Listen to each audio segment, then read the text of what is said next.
I'm live. I'm live. I'm live. I'm live. How is it going? Cue up some music. Cool. Wait to see if chat can hear me. Big balls. Hello. Karma. Hello.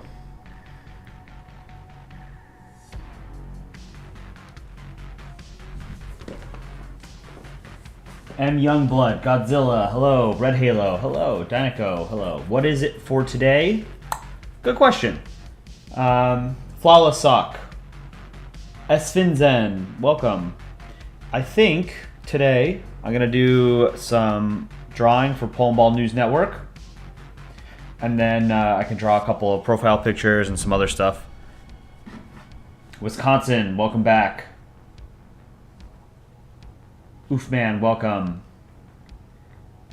Republica de Quesapolis, welcome back. Love your name, by the way.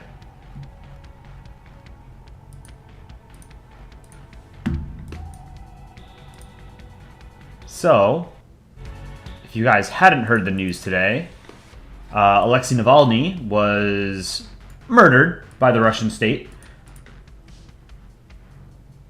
Probably the biggest news today in the world. He was a pretty high-profile opponent and critic of Vladimir Putin, although he was not kind of like a Western-oriented liberal. He said some pretty terrible things throughout the years, pretty xenophobic, racist, and had authoritarian tendencies as well, but, you know, he was still a... He was still an opponent of the guy in charge, and the guy in charge is a piece of shit, so... any kind of domestic turbulence in Russia is generally a good thing for the rest of the world, because then they can't go off and be as murderous as they are right now. Snow Machine, welcome. Spy3434, welcome. Koss, welcome. I need to draw a couple of things for PNN. Hopefully it won't take too long. What did I use as the thumbnail for this stream? Sorry, one second. Let me look it up. Oh, okay. Sort of bad? Yeah, I mean, Navalny was not a great guy either, but, you know, any opponent of Vladimir Putin is useful in the short term. Particularly for Ukraine. What's my opinion on Putin now with the interview with Tucker Carlson? My opinion of Putin cannot get any... there's no way for anyone to improve my opinion of Vladimir Putin. It's not rock bottom. The dude is a tyrant, and I hope he gets his comeuppance sooner rather than later. Sorry, I'm going to open the window real quick. It's pretty hot.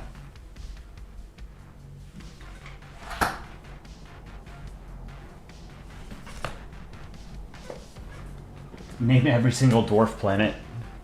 Oh, you like space? Name every dwarf planet. Maple Bat, welcome. Alright,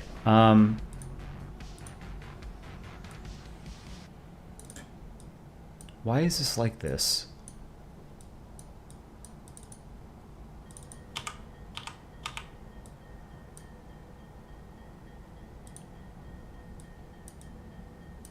Okay, like my windows and toolbars are all fucked. What are we doing today?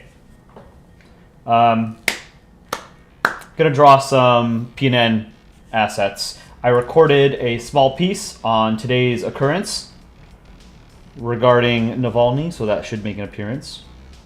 And I need to draw some... Here, actually, I know what I'm gonna do. I need to do the weather... Where is it?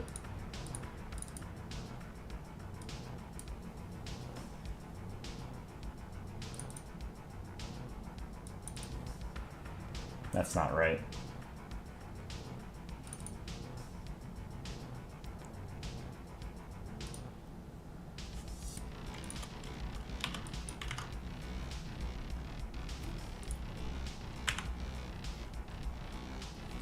I'm gonna, I think, work on this. I need to make a couple weather cards where Poland is sort of bouncing around. Let's see.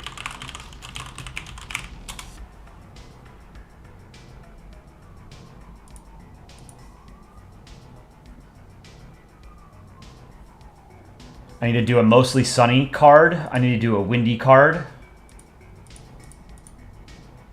You feel like the entire interview with Putin went like, Tucker, so why did you invade Ukraine? Putin. So back in 1473, yeah, I mean, Putin is unhinged, and he has a very crazy view of history because he's a tyrant, and he's surrounded by yes men, and he is a Russian, like a hardcore Russian nationalist. You know, he views history in the way that he wants to view it, regardless of the veracity of history. If I could move anywhere in the world, where would I go? Paris.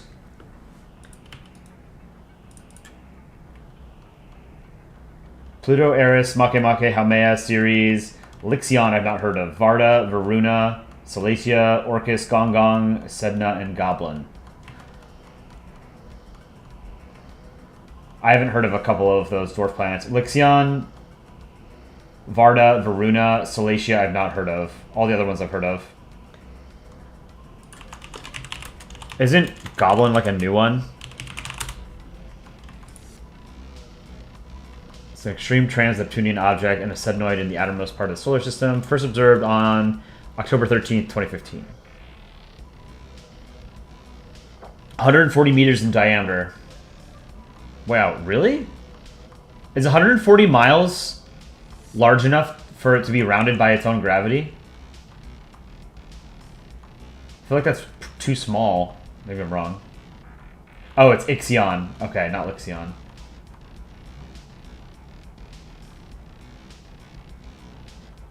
If Poland was a D&D class, which one would he be?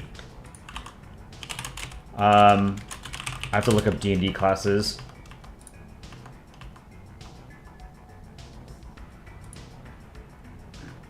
Let's see, there's Barbarian, Bard, Cleric, Druid, Fighter, Monk, Paladin, Ranger, Rogue, Sorcerer, Warlock, Wizard, and Artificer. Artificer? Artificer. Blood Hunter. I would imagine Poland is a Bard. Either Bard or a Fighter. I could kind of see Paladin. You know, like a Holy Warrior infused with the power of Jan Paul.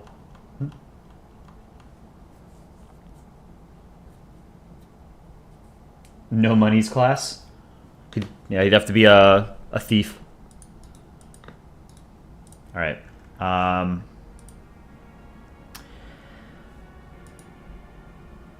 Okay, so cloudy, and then I kind of want to do temperatures in Kelvin. Someone suggested we do temperature in Kelvin. You pick Paladin, what with the whole devout Catholic thing? Yeah, I think that makes sense.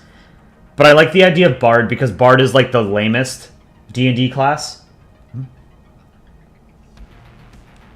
And I feel like Poland has to be lame in any kind of like Polandball as D&D kind of scenario. America, what would America be? D&D class? Let me pull up that list again. Please verify you are human. Press and hold. Second.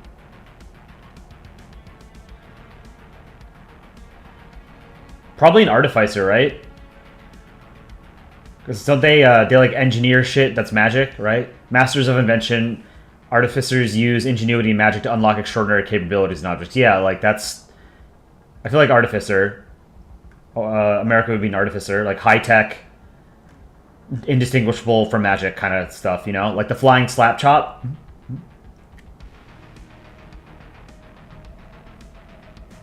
Who would France be in D&D? France would be either a rogue or... I feel like a rogue. Don't ask me why. I just feel like France would be a rogue.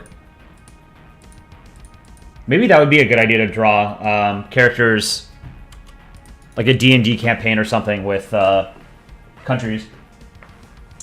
I'm Anime. Dick Rhino is moderating chat right now. What would Ecuador be in D&D? Probably rogue.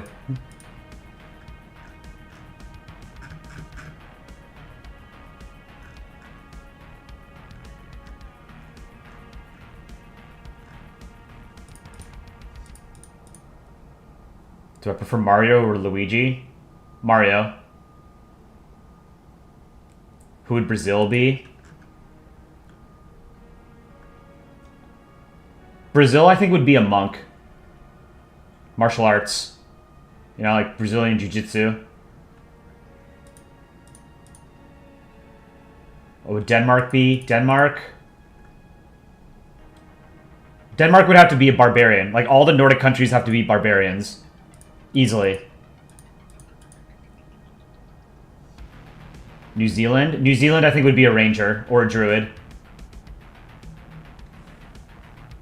It's a cool idea. I'm sure someone's made a D&D comic before.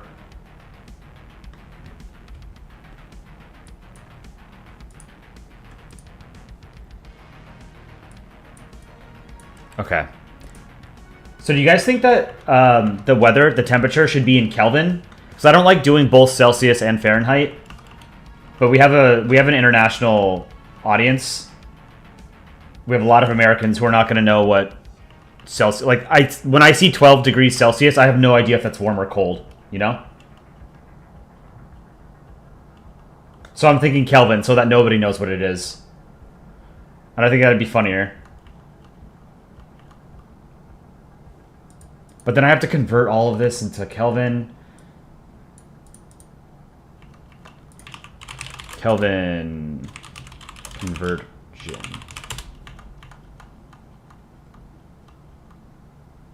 Celsius to Kelvin. Okay.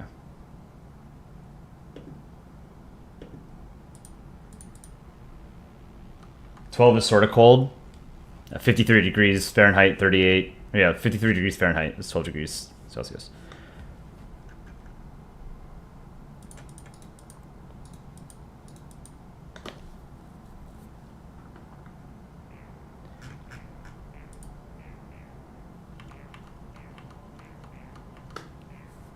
Sonic or Mario? Mario. Sonic is lame. You heard it here first.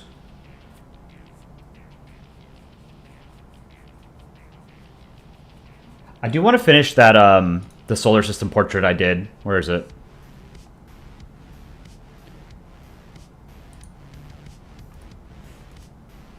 At some point. Is it my streaming folder?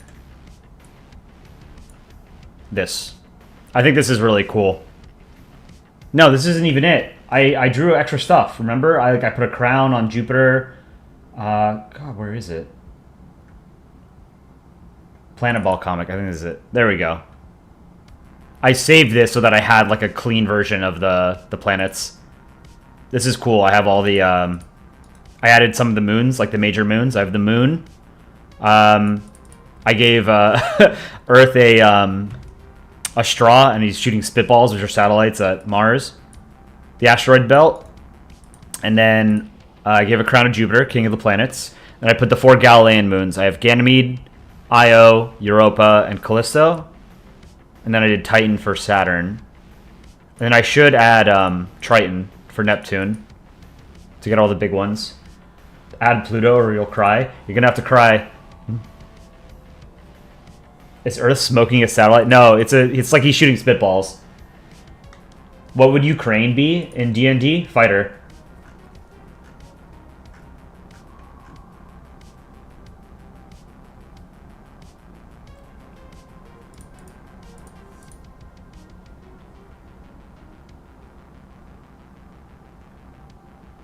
What would Canada be as a D&D class? Canada would be the Dungeon Master. No, you know what? I take that back. It should be the UN as the Dungeon Master. Canada, what would Canada be? Is there like a support class? Like other than Bard? I would see Canada as more of like a support type class.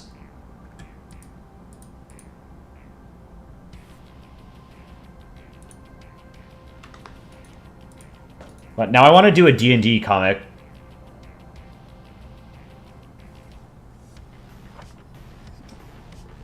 Oh, okay. So here's a good idea for a D&D comic. We could have like a couple of countries playing D&D, and then one of them rolls a natural 20. It has to be like some country like in Eastern Europe where like the stereotype is that like the impoverished peasants or whatever in that country like dig up copper wires and steal copper wires. I'm thinking, I don't know, like Georgia or something. And Georgia rolls a natural 20 and then says, I dig for a copper wire, and pulls out a bunch of copper wire while the rest of the party is getting like destroyed by a dragon. I think that'd be funny. Who would Antarctica and North Korea be? North Korea would be a sorcerer. Sorcerers are spellcasters that draw an inherent magic from gift or bloodline. So because it's a modern-day monarchy, the bloodline part makes sense. And I think, you know, like, just the North Korean propaganda is, like, it kind of feels magical, you know? Like, Kim Jong-il played a perfect game of golf, 18 holes in one or something was, like, one of the things they said in the early 2000s. You should make a dramatic fight scene, but then they start to fight. After that, it cuts to them arguing with the game master, just saying they can't do that. If you make a D&D comic, remember, it was Stop Motion Dan that inspired it? Okay. I'll give you credit. You'll get royalties.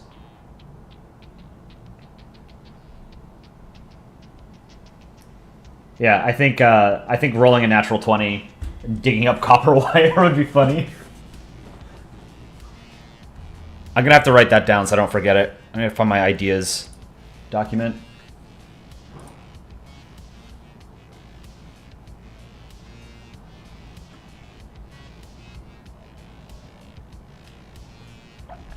And do you guys remember a couple of years ago, maybe like 10 years ago at most, there was that story, I think it was either, it was like a peasant woman in either Georgia or Armenia, and she was digging for copper wire, and she accidentally severed one of the communication lines that provided internet to the entire country of Armenia, I think.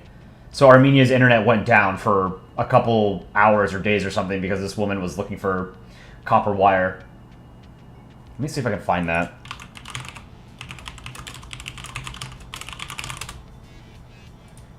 Yeah, Georgian woman cuts off web access to whole of Armenia. It was in 2011. An elderly Georgian woman was scavenging for copper to sell as scrap when she accidentally sliced through an underground cable and cut off internet services to all of neighboring Armenia. It emerged on Wednesday.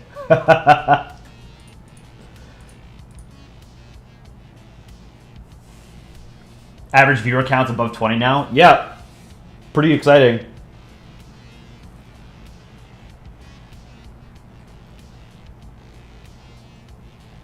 Sunny, Blas, El Country Chileno. Welcome. Yeah, that's like how, like, when you guys mentioned D&D and I immediately was thinking of like what I could do as a comic, and I thought it would be funny to roll a natural 20 and basically just use it to dig up copper wire. That's the story that I was referencing. So I couldn't remember exactly. I knew it was some Eastern European country, but I thought like Romania is probably not poor enough anymore for it to make sense. Imagine being the reason your city loses power. The humiliation is real. What I use for drawing? I use Photoshop. You can use any kind of editing program. A lot of people use GIMP. A lot of people use Photoshop. Aaron famously uses Paint, and he's got to be the most prolific artist in Polandball history. Eating ice chunks from Pluto. Pristine ice. Straight from the outer solar system. Man, I do need to draw stuff for PNN, but I want to draw the D&D thing now.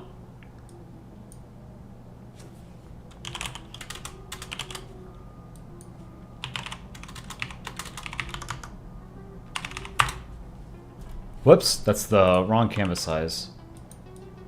Width should be 800. Let's make the height 2400 pixels.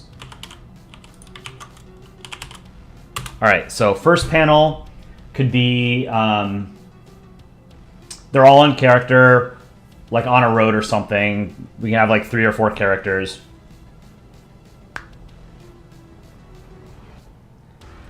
Like a thief, a fighter, a wizard or something. And then the second panel could be, it could zoom out, like it could be reality, like 4 of them, 5 of them around a table. One of them's a DM and says, like, Georgia, it's your roll. Georgia rolls natural 20. And then last panel, Georgia says, I dig for copper wire. That'd be really funny.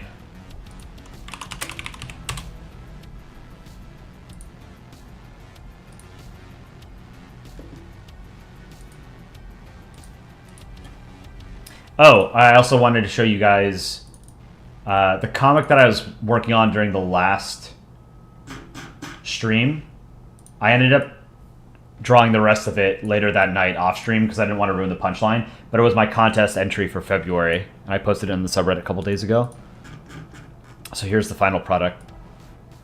Japan, your plant is make flour. Very good. You get A+. Korea, your plant is also make flour. Good for. A+ is for you. China plant make flour also as well? China am not understand assignment. Don't sneezing, please.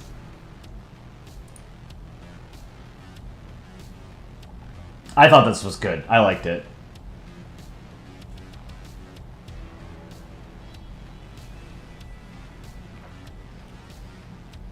This isn't playing on like any kinds of national stereotypes or something. It's just China literally didn't understand the assignment.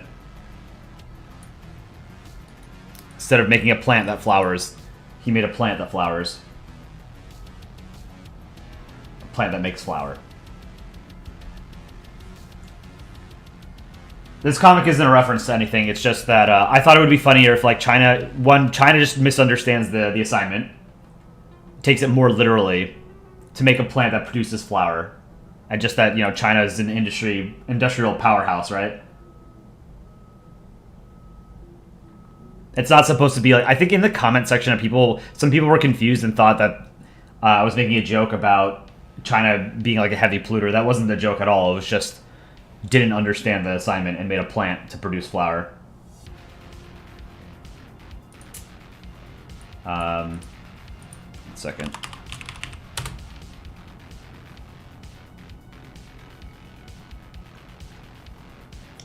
Didn't I post something else this week? Oh, the hand job comic. I posted that a couple days ago, and then I reposted an old comic of mine earlier this afternoon. It's on the subreddit.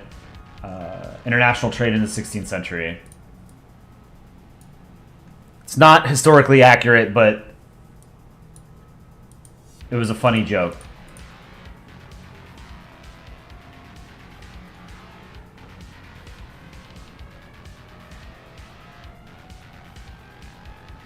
Hand job comic. Yeah, I can pull up the hand job comic too.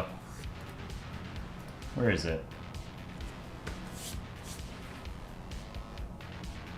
I don't know where I saved it.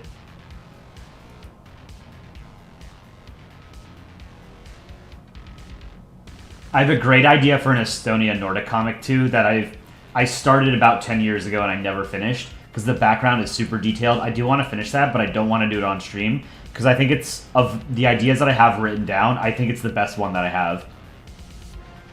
And I want it to just be a surprise. Alright, so...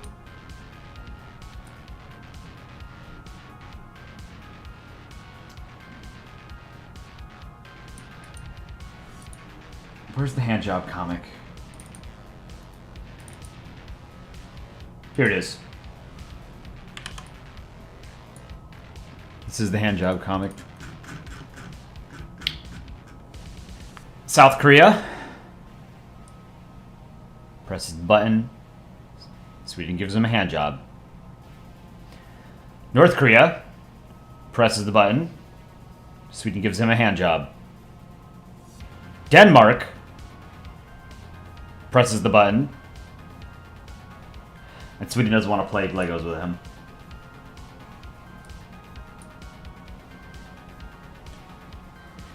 You're glad that medical science has gotten so far that we were able to literally eradicate and eliminate an entire disease, that being smallpox? Yeah, smallpox is fucking awful. I like the anti-vax sentiment. I'm generally not for like the state mandating like this that like people get some kind of medical intervention or vaccinations or something like that. But if there's one thing that is, how do I say it? Vaccines are most effective when the entire population is inoculated with it, right? If too many people don't get it, then the disease is able to evolve, or rather the virus or the bacteria is able to evolve and then become resistant to the antibiotics that we have, and the vaccine can become ineffective, right? So I don't think that individual liberty, in the sense that opting out of vaccinations due to like your personal beliefs, I don't think that's acceptable. For vaccines that are determined to be very safe, you know, like MMR vaccine or whatever, smallpox vaccinations, whatever, all that stuff, like those should be mandatory for everybody in a country unless you have like a compelling medical reason as to why. I don't think that there should be religious opt-outs, political opt-outs. I think all of that is bullshit, right? Like, if smallpox were to ever come back, that would be an unconscionable disaster for humanity, and your individual liberty does not trump our collective health. Like, the fact that polio is coming back is bullshit.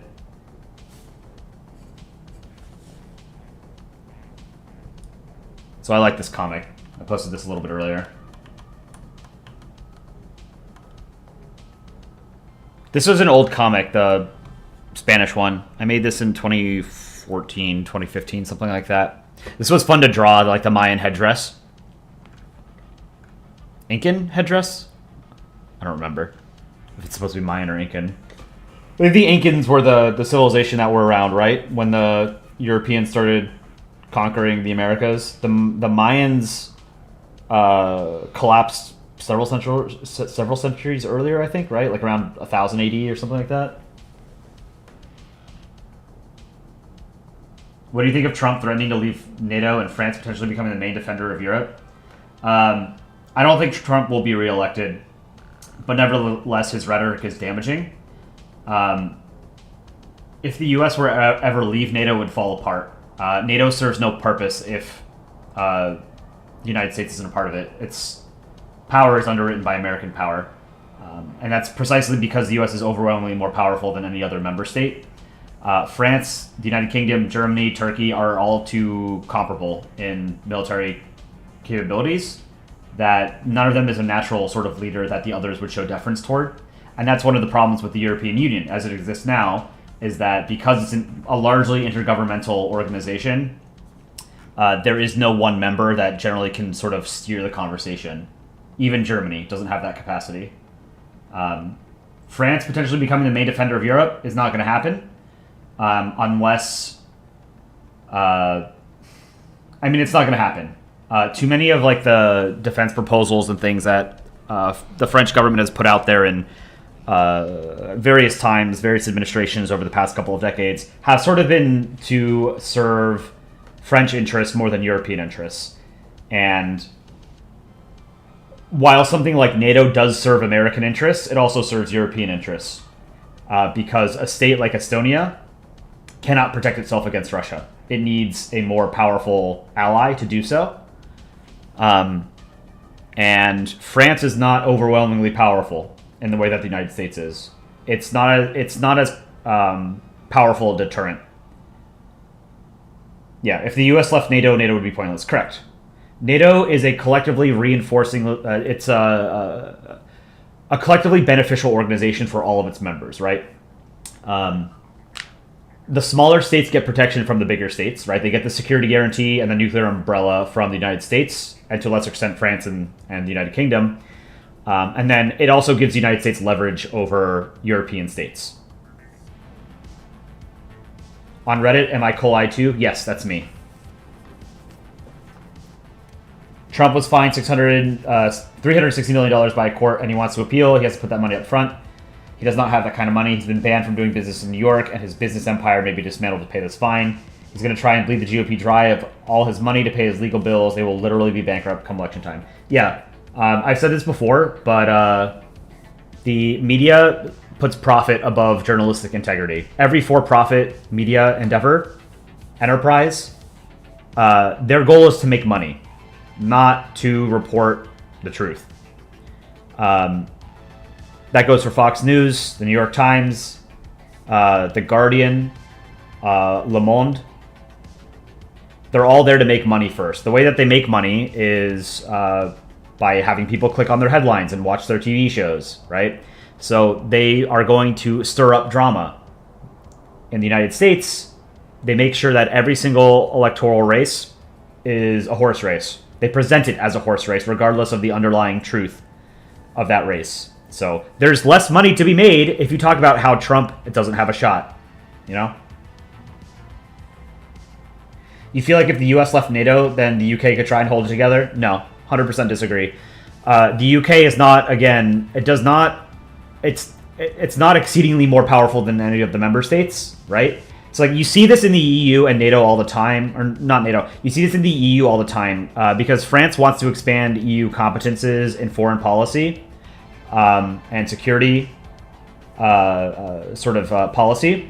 And it's usually to preserve French interests, and the rest of the countries are not on board with that. You know, like Poland and the Baltic states and Romania don't really give a shit about expanding French influence in Francafrique, for example, right? Like they're more concerned with Russia.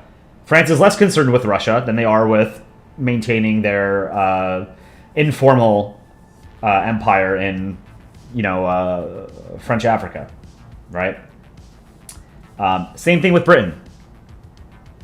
Britain has different interests that don't necessarily align with Eastern European states or with other states, right? Like the UK of most countries in Europe is more interested in containing China than, say, like a Germany or a Hungary or a Greece.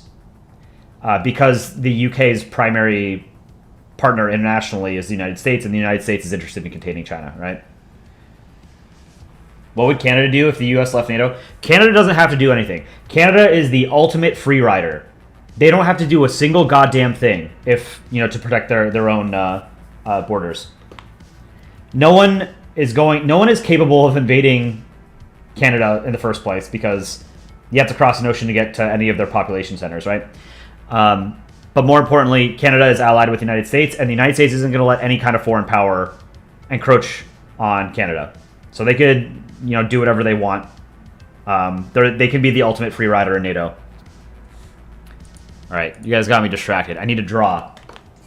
France is the strongest European nation, militarily anyway, in Europe, but some people who spend a lot of time in France, French people are interested in France. Yeah, I mean, like, France and the UK are the two most powerful states in NATO after the US, but that gulf between the US and France and the UK is enormous. And then, like, the capabilities between the military capabilities of the UK and France aren't that different. They're pretty comparable in power. Now, France is part of both NATO and the EU, so they're a more natural kind of state to organize a kind of pan-European army around, whereas Britain is less trustworthy because they left the EU. They're not as committed to the ideals of, regional integration.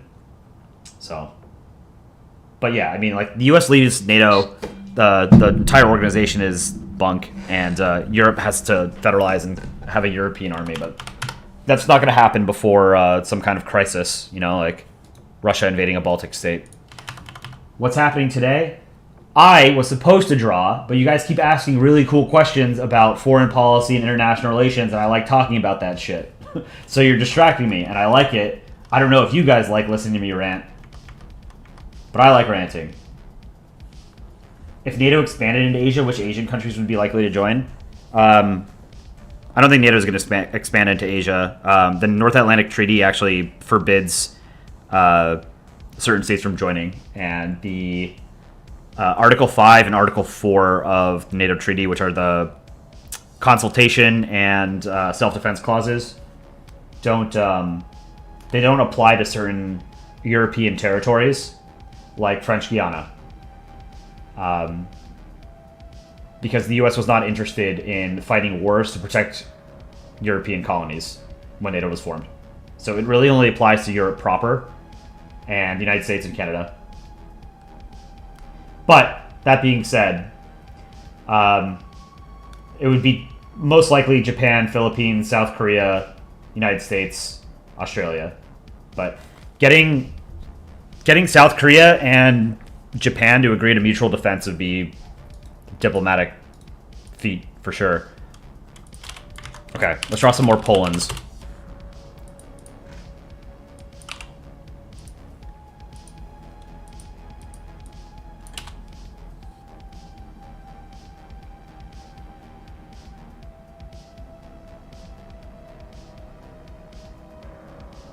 Let's say Russia decides to invade Canada. Could Canada defend it on its own without American aid? No. But Russia's not capable of invading Canada anyway, so it's irrelevant. Irrelevant hypothetical, you know?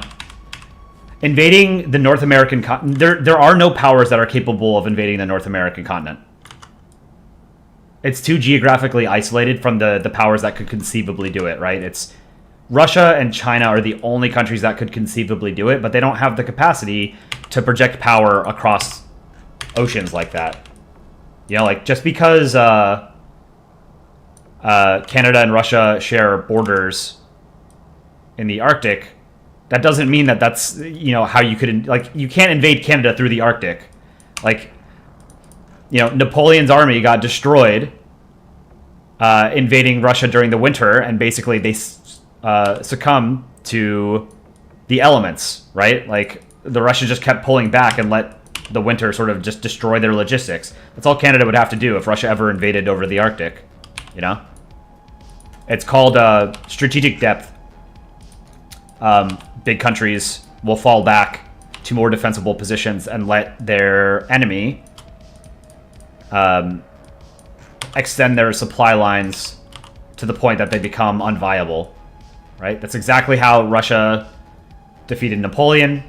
It's what Ukraine is doing to Russia right now, or how they're defending is through defense in depth by falling back to more favorable positions. But obviously, you know, they're still losing ground, so they're not winning, but they're exhausting elements of Russia's war machine and manpower, you know?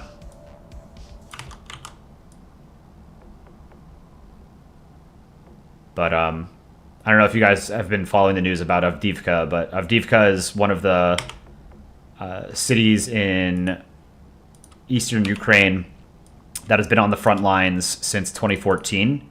It borders Donetsk, which is the regional capital of the Donetsk Oblast, which Russia annexed in 2014. And it, you know, Ukraine has been able to hold it for near a decade now, but it looks like they're going to have to fall. They're starting to fall back because they can't defend it anymore because they've literally run out of artillery ammunition. And this is honestly on Republican senators and particular representatives in the House of Representatives in the U.S. basically stalling, delaying the American foreign aid package for so many months. It didn't have to be this way. Ukrainians are dying unnecessarily because fucking Republicans are just vindictive pieces of shit.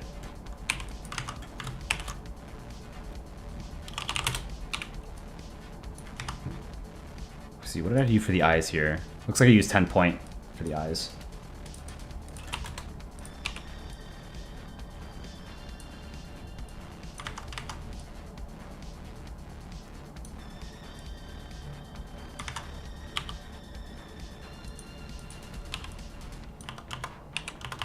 Canada needs to be worried about Denmark, though. That land border is easy access into Canada, and the U.S. would never be able to hold back Denmark. True. You guys thought landmines were bad. Imagine an entire army equipped with Lego.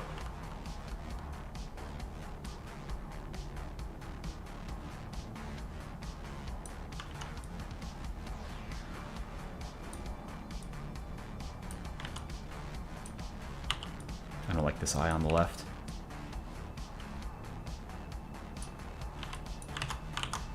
That's okay.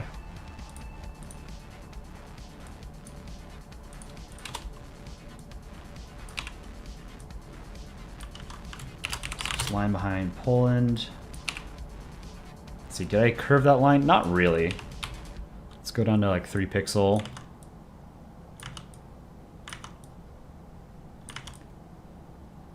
So I'd like to be able to do a weather update for the next installment of PNN. That's why I want to work on this tonight.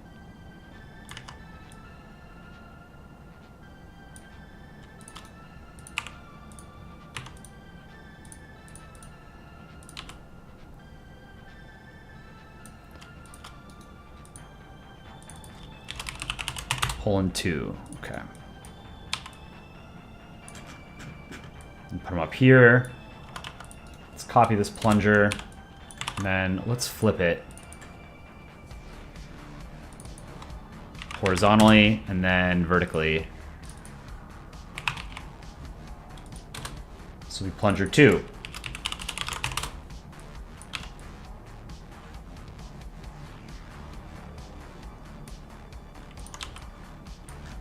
And what I can do is, like for different panels, I can like hide them, you know? So it looks like he's moving around. I think that would be cool.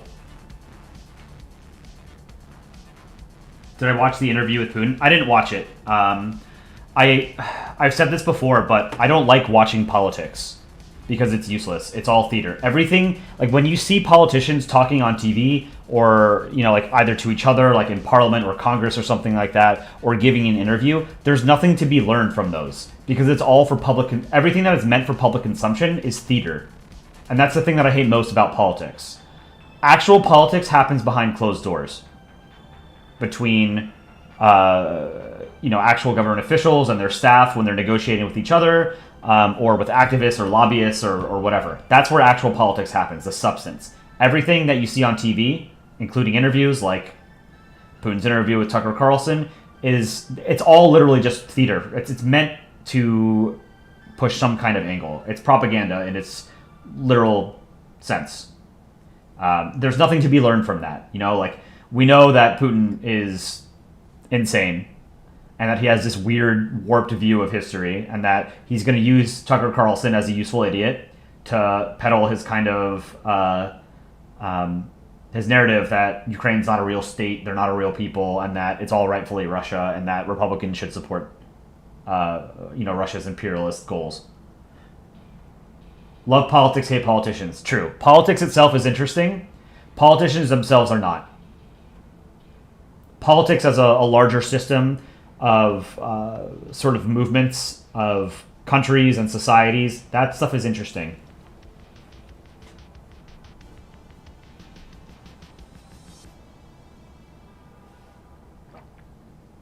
What if Vatican joined NATO?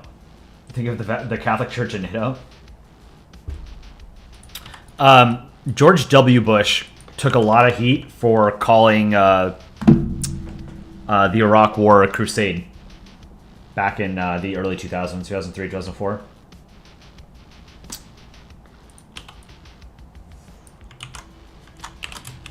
Let's do maybe 1 or 2 more Polands. Poland? You were playing Global earlier, and you somehow forgot PNG's name. I can never remember how to spell Papua New Guinea. Guinea, I can never remember how to spell. But Papua is the easy part. Has nothing to do with anything, but the Hispanic country ball community is too cursed. What do you mean? There's a lot of different country ball communities out there, and I'm really not familiar with them because I've only ever been involved with the Polandball community, which is sort of where it all started. So I'd be curious to know what your guys' interactions are like and perspectives are of other communities out there. Oh, you just forgot the name in general? Let's do another Poland. Just using 10 pixel. Some ball drawing today.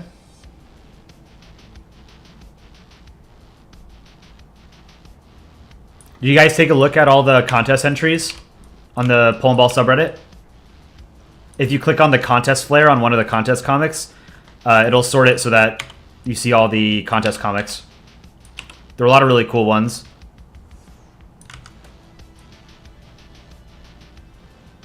It's the first contest I entered since April of 2016.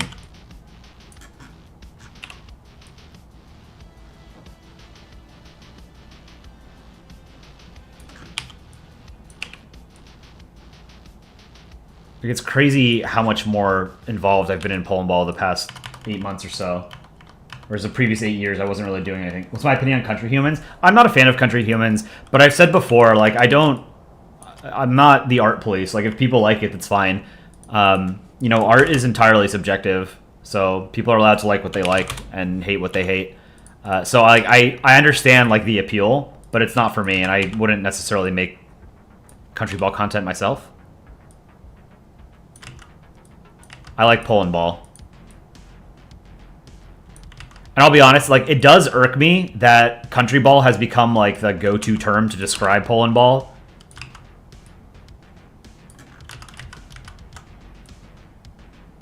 But I get that language evolves. But to me, it's always been Polandball, and I refer to it as Polandball, not Country Balls. But, I mean, I guess I'm using them more interchangeably now because I know a lot of you guys know it as Country Balls.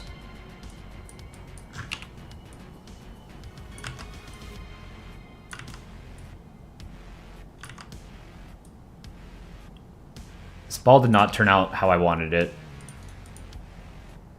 That's okay. I don't know. Maybe make the bottom flatter.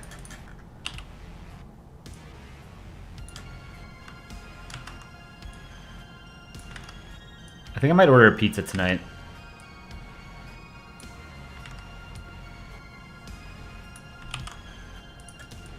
I'm totally out of food. I don't want to cook. If Quebec rebelled against Canada, could Canada beat them? Yeah. It's a lot easier for a country to put down an insurrection or like a revolt or something like that, like an internal domestic kerfuffle, than it is to fight another state. And that's generally because the state, by definition, has a monopoly on violence. So even when you do have armed rebellion, the state has disproportionately more power than the rebels.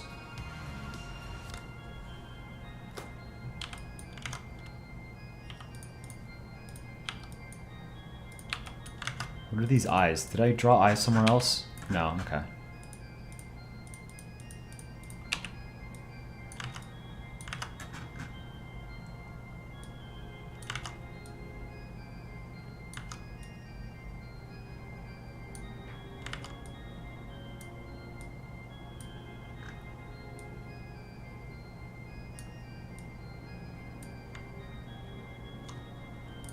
Those are okay. I don't know. I don't really like the right eye.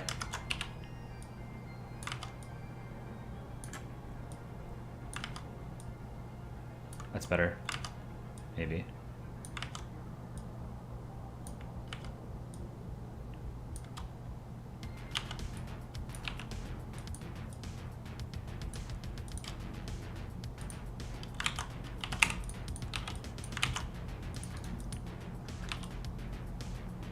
Okay, let's do the line behind Pooland.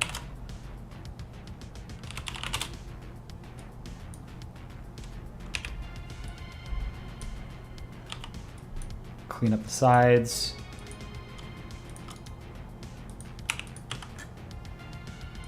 Outline, white.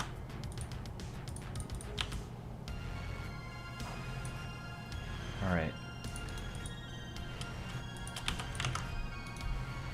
Poland 3. Now we need to do plunger 3. Flip this horizontally.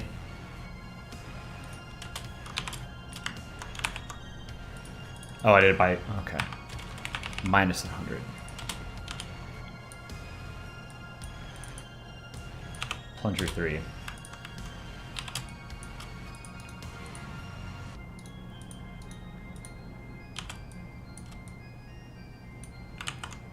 Okay. Oh, I have to do shading.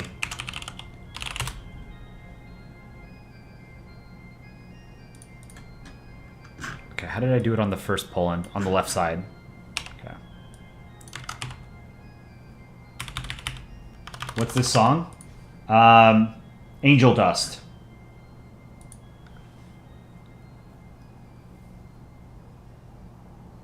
Hold on. It was 45 minutes. Number 13, Angel Dust. Yeah, I don't know who it's by. That was a good song. Official Polandball merchandise when? Someday. We actually have a theme park planned. It's in Central and Eastern Europe, and it's about the size of a moderately sized European state, and it's called Poland. The rides aren't very fun. This playlist is White Bat Audio. Or it's this okay. It's the channel is called White Bat Audio. It's a bunch of copyright-free synthwave music. And the playlist I'm listening to is Dystopian Dark Synth Mix, Warmonger.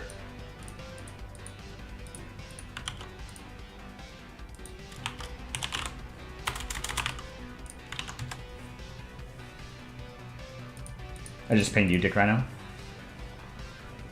Can you play Polandball Not Safe for World? Is that a game? I don't know what that is. Can't wait to go to the theme park. I went to a Polandball meetup. Met some of the other Polandballers in Poland. Like Dick Rhino and I have met.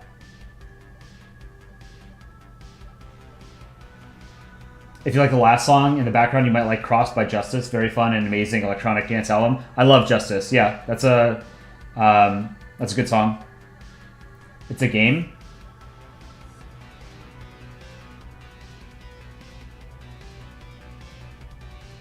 Wait, Justice by Cross. Are you sure you don't mean Crossed by Justice? Do you mean Justice like the electronic French duo?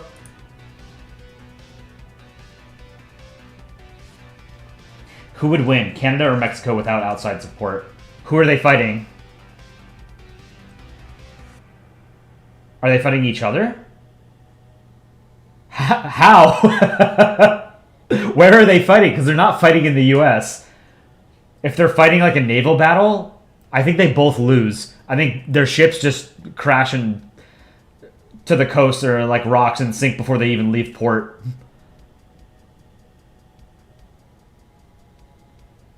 But like in naval capability, it would probably be Canada. If they're fighting each other, then yeah, I would say Canada probably wins a naval battle. The Mexican armed forces aren't terribly like large for the country's size, both economically and population.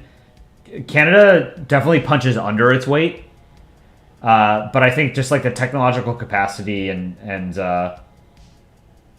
I think their navy is probably a little bit bigger in terms of tonnage and number of ships and capability than Mexico's. The U.S. is the battleground. The U.S. is just a buffer state between... The U.S. is a buffer state between Canada and Mexico. I like that. You search our theme park, you don't like it. The reviews say it gets invaded too often. True, it gets partitioned quite a bit.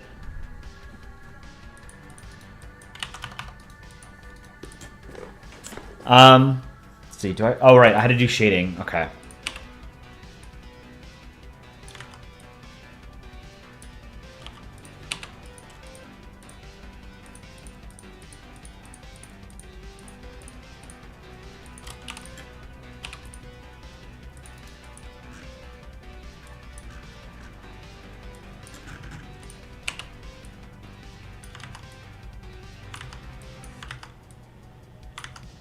I bought Helldivers 2 last night. Have you guys played that? It just came out.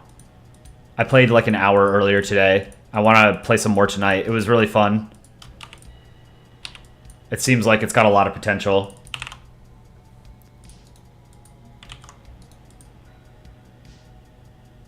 Oh, I shouldn't have done that. Let me get rid of this. Shading and Poland 2, I can merge these. Wait, no. Shading, 45. Now merge it. This is Poland 2. All right, Poland 3. I have to do shading. I had to do it on a different layer. Poland can into 1-star review. So I went to Krakow, and Krakow is actually gorgeous. I really liked it. I would like to see more of Poland eventually, but having been there once, you know, is enough for now. There's other places that I would like to see before I were to go back to Poland. Yeah, I really want to go to Greece. That's the top of my list right now is Greece.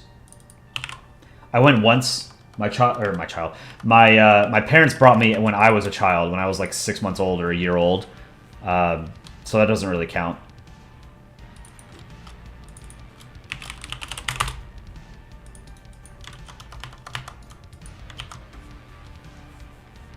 Okay, I think this looks good. I think maybe...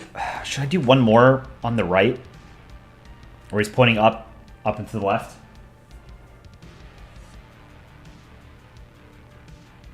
Don't forget about Canada's Special Forces. I mean, ultimately, like, in an actual state of armed conflict, like a sustained war, Special Forces aren't the difference maker. You had some relatives who went to the Polandball theme park and they said it was nice, but they were stuck in Soviet customs for a few decades and it was not great. Oh, it's sad, but it's true.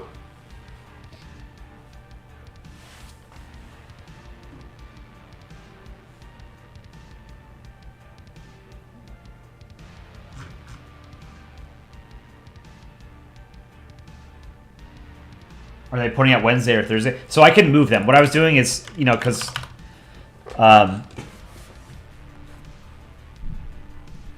when we do PNN, it's more like a slideshow than like an actual animation, right? So we want to have Poland in like different positions, you know? So here, I can actually group these so that we can sort of, it makes it look like he's moving around without him actually moving, you know? Where's group? Group from layers, okay. So this is Poland 3. So now I can move Poland 3 around. So I can have him point at Wednesday or Thursday or Friday or Saturday or Sunday, right? This can be custom, right? Let's group these. This is Poland 2. Poland and Plunger. This group. This is Poland 1. And then again, same thing here, right?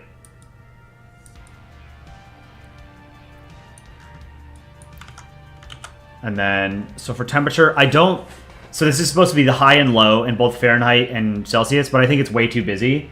I think it'd be funny if it was just, in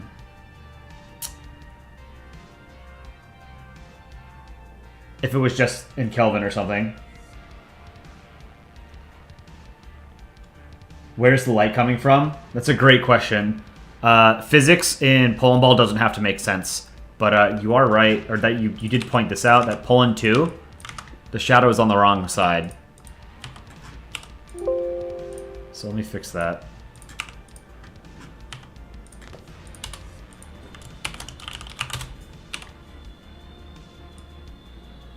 Oops.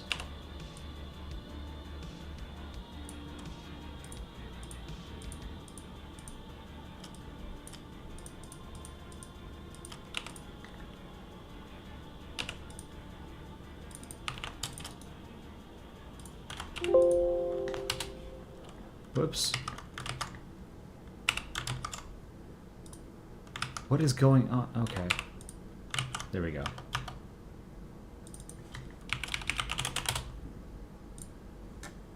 Yeah, like having these assets pre-prepared, then you can move them around, you can hide them.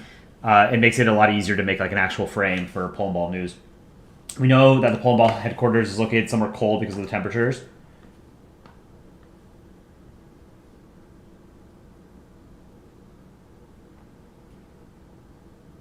Have I seen Lemonade voicing Country Ball, aka Polandball? No, I don't know what that is, who that is. Where's the area the weather reading is? Oh, okay. You were asking where the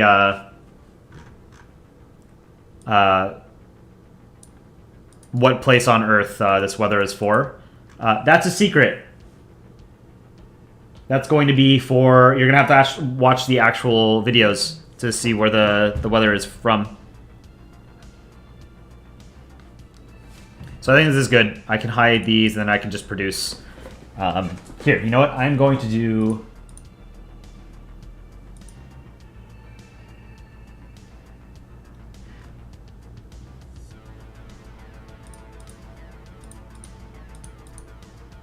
I'm going to do it in Kelvin. I think the temperature should be in Kelvin. So let's do Monday.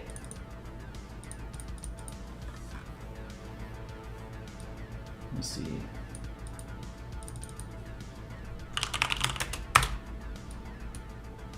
All right, so 28 Fahrenheit. Oh, this is, okay, I have a Celsius to Kelvin converter, so -2.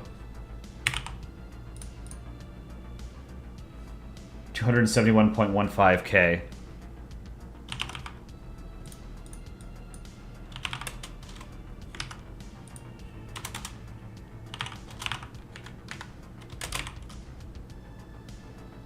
You don't use the degree symbol when you do it in Kelvin, though, right? It's just K. Which is kind of confusing if people aren't going to be familiar. I've betrayed all mankind for making it Kelvin. It's for Antarctica. Weather in Antarctica, yeah. Today it's cold. Tomorrow it's cold. On Wednesday, it's cold.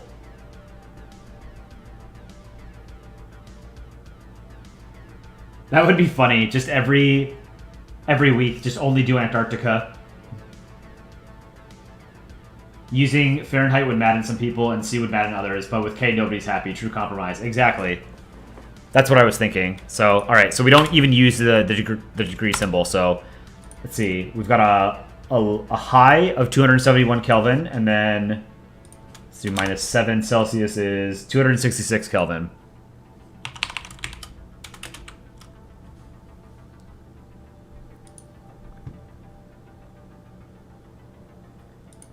This is so stupid.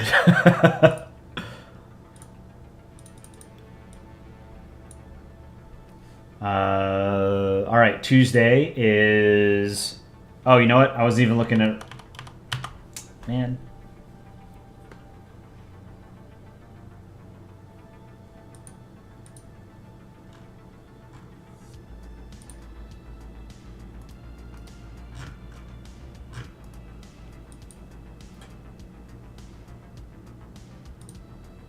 Ten-day weather forecast. Okay, this will help.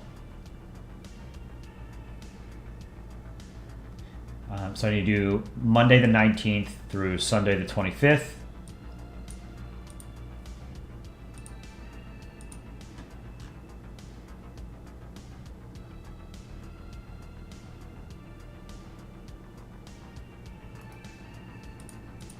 Man, this is frustrating, having to convert temperatures. The weather is based on which country? It's a surprise. Is it still extremely hot for Antarctica? It's not Antarctica. You seem to have forgotten about global warming.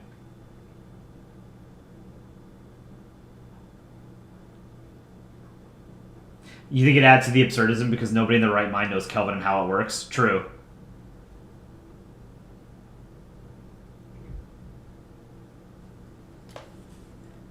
I haven't told you guys what where this weather is for. You're going to have to watch the actual news report when it comes out, hopefully on Monday.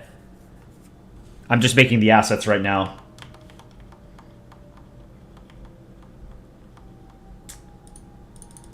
Let's do Fahrenheit to Kelvin, because I'm using American news reports and they're all in Fahrenheit, so I need to convert.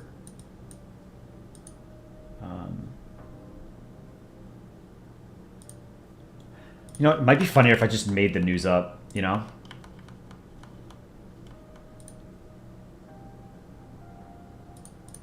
Not the news, the weather.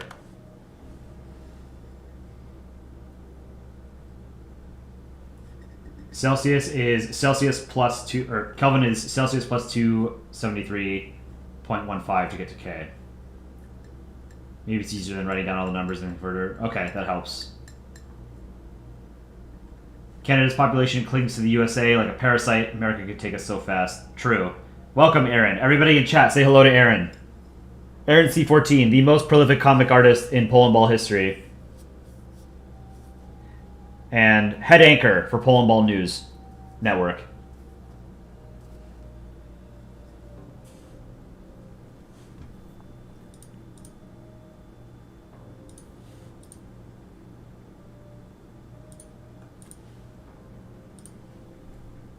All right, I'm going to 10-day weather forecast.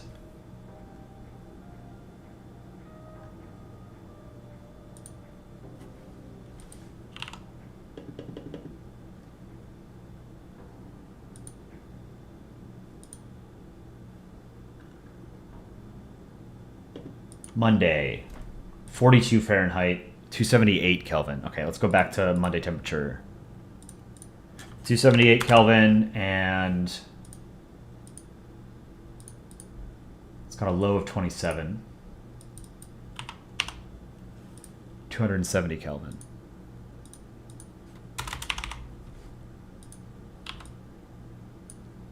Tuesday. Actually, here, this is what I'm going to do. Monday temperature. Tuesday.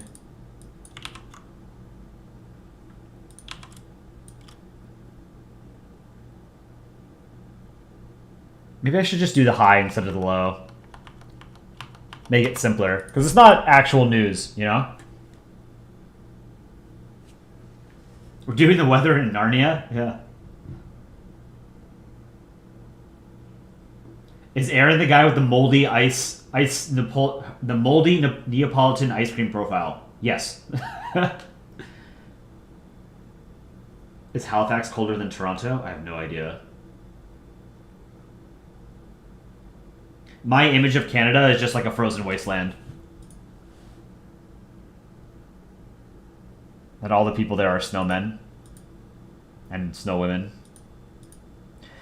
Let's see. Nostalgic synthwave playlist. Let's do this.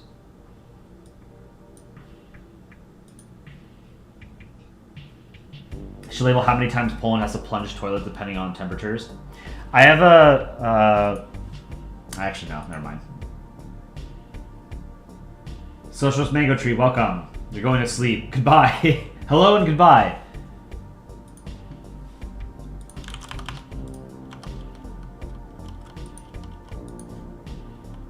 You missed school today. I also missed school today. Because I'm not in school.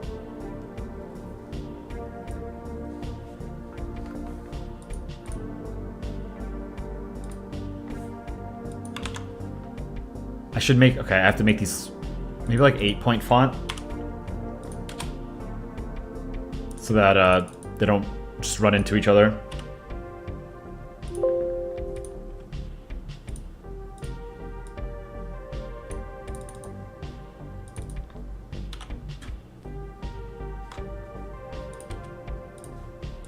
Thursday.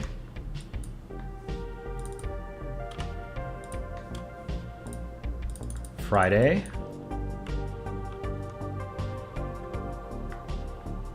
Make it 8-point. I like this song. This is cool. Very chill.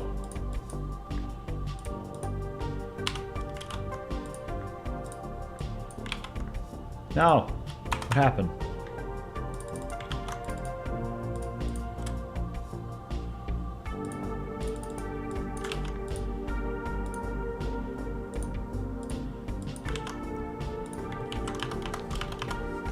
Replace it all with the same temperature. Yeah. Temperature is going to be the exact same every day from now on until the end of time.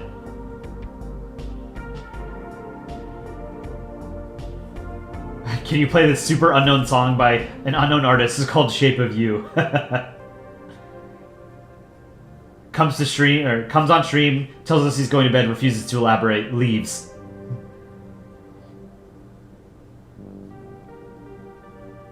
You don't think Russia agrees with Napoleon ice cream? I don't think Russia agrees with anything. What has happened so far? I've been doing some drawing for PNN. I was talking about some stuff that happened in the subreddit. There was the contest. I showed my contest entry, which was this, if you guys haven't seen already. And then someone asked what certain countries would be in D&D, like what classes they would be, and that was a fun conversation and made me think of a comic idea that I'll eventually draw on stream, probably. So this was my contest entry. I really like the UN with a little clipboard and the pen.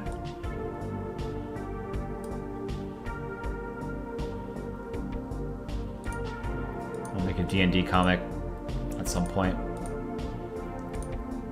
Then I showed my Polandball comic, which I have not finished.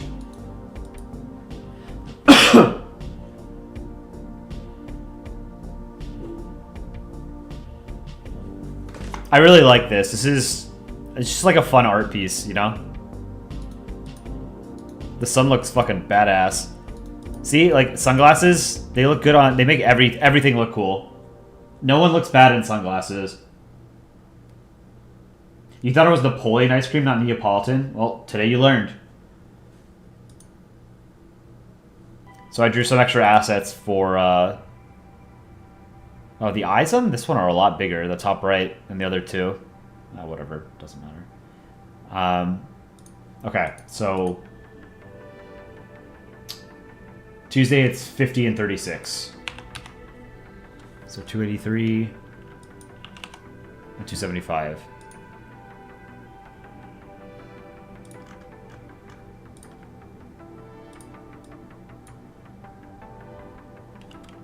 $283, 275.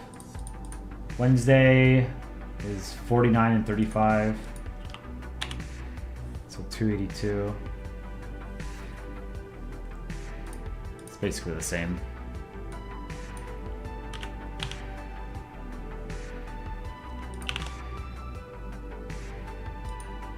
$275. It's basically the same. Thursday.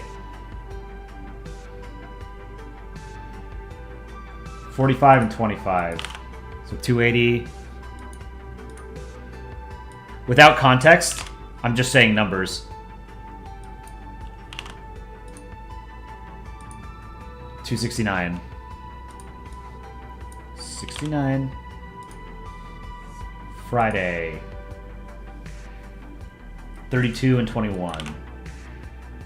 So 273, 267.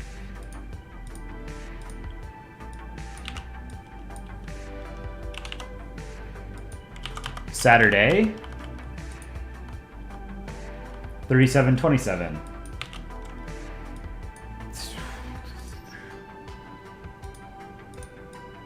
Should be 276.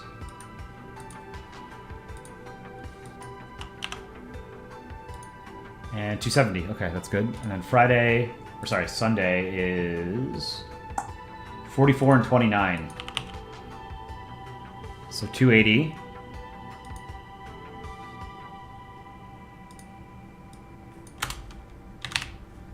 And let's see, 44 and 29. 29.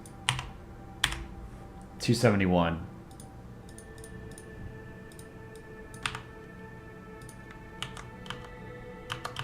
Okay, now Monday, partly cloudy.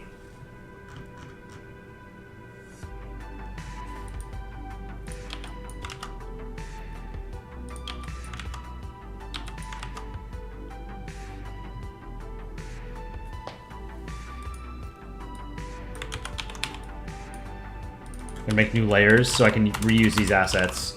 So this is cloudy. And then I drew partly cloudy. Tuesday. So partly cloudy, the sun is angry because he's being obscured by the clouds. Partly cloudy. We're gonna group these. Actually, hold on.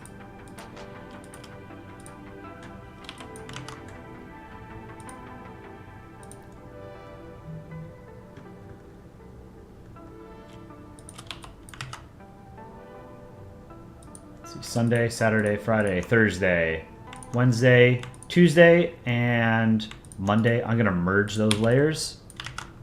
And then I am going to erase the art assets. And then I can just copy and paste cloudy and partly cloudy. And then I have to do... It looks like for this forecast, it's just partly cloudy and cloudy. Monday through Sunday. So Monday, partly cloudy.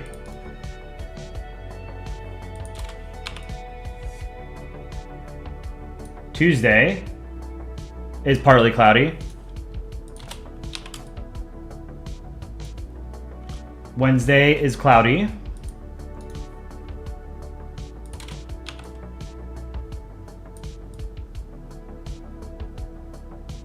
Thursday is cloudy.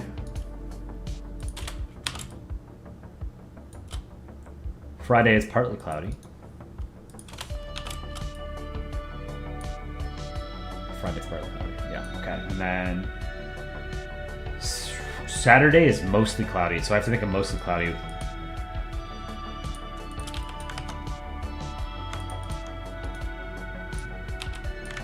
Alright. Weather this week will be this layer. So mostly cloudy, and then Sunday is partly cloudy, so I need to copy partly cloudy again. Put it Sunday, and then I'm going to draw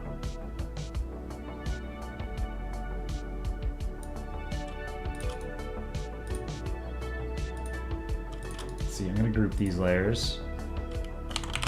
Weather assets, I will call it.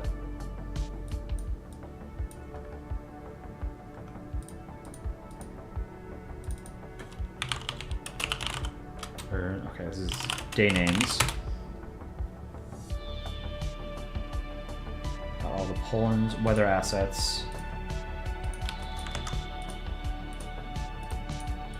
So I'm going to copy. This is going to be mostly cloudy. I have to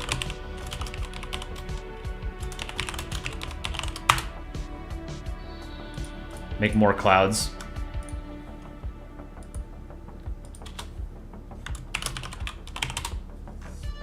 Totally did not spell cloud correctly there.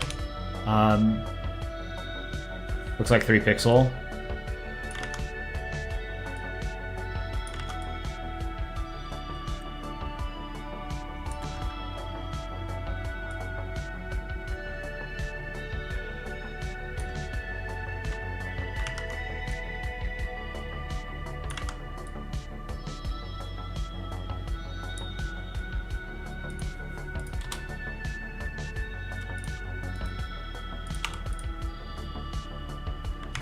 Whoops.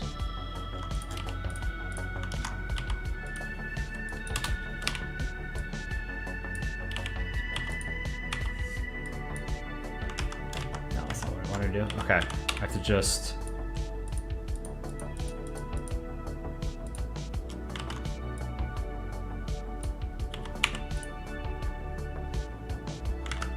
No, I don't like that. Erase that section.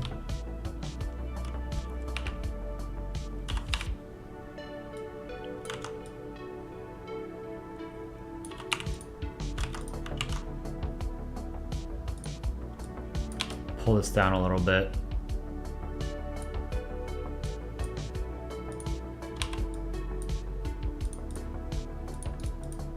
Is that different enough from partly cloudy to make it look like mostly cloudy? Let's take a look. I don't think it's different enough. You know what? I think for partly cloudy, he shouldn't be as angry, the sun.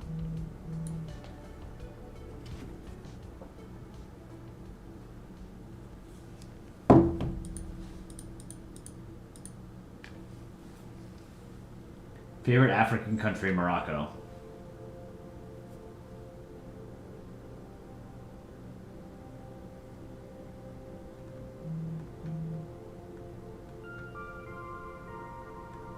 What are you guys doing in chat? Why is the temperature in Kelvin?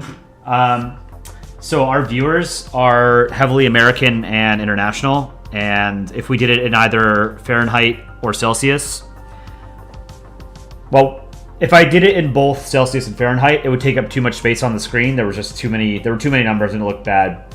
And I don't want to choose between Fahrenheit or Celsius because it's going to make somebody upset. So if we do it in Kelvin, it's funnier and it makes everybody upset because no one understands Kelvin. He should have a serious face, like down-facing D's. Yeah, I think partly cloudy should be...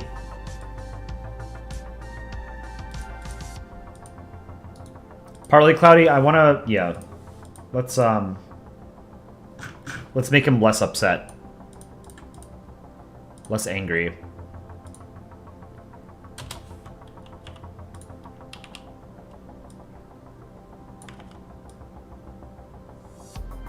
Maybe just neutral.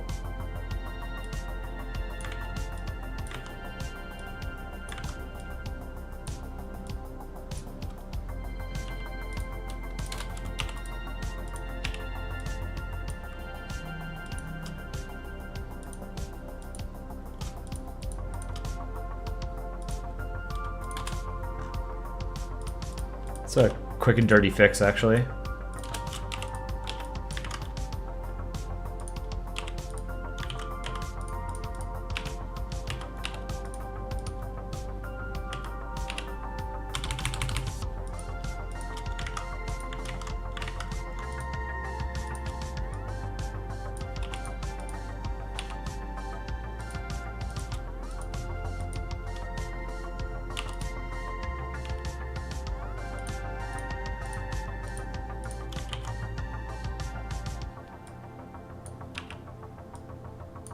Yeah, this isn't a bad fix. Oops.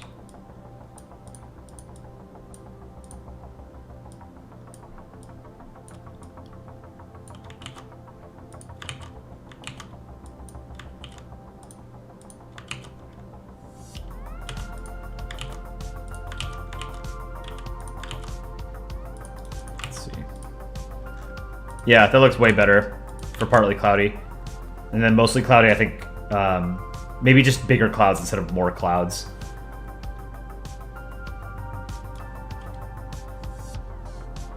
Alright, so now I need to weather this week. I need to erase the partly cloudy parts and replace them.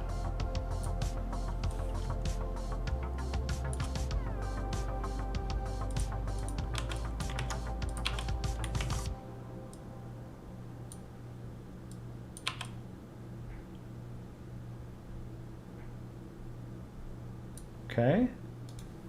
One more time for Tuesday. And two more for Friday and Sunday, I believe.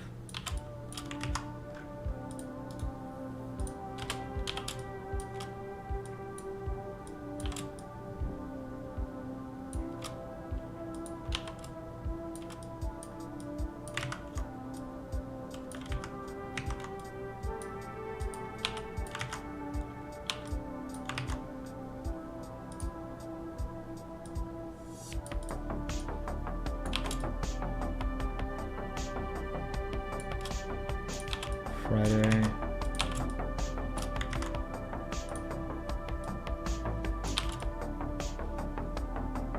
Okay, Saturday.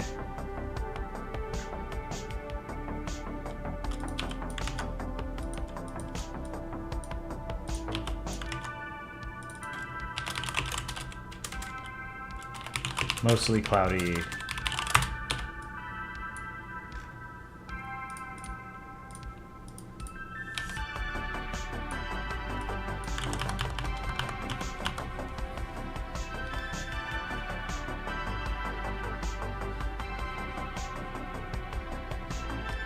Forgot there was a stream, so you're drawing weekly praise for Stick Poland. I haven't hit you guys with a Stick Poland in a while. Where is Stick Poland? We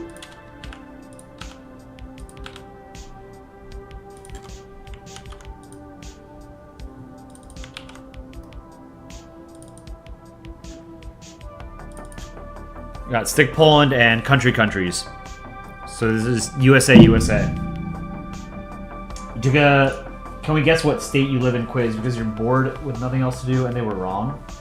Yeah, I mean, all of those are wrong. What other subs am I active in other than Polandball? I have another account that I use for posting elsewhere. I try and keep my Polandball account more strictly Polandball. Although it occasionally will post in like world news in Europe. I post in a lot of politics, map, flag kind of subreddits. Not on my Polandball account usually, but a lot of like world news and politics, map porn, vexillology, circle jerk, map porn, circle jerk, map porn. I've told you guys this before, but I have a perverse habit of engaging in like flame wars with people on Reddit. Like I deliberately will seek out controversial comments and argue with people on Reddit.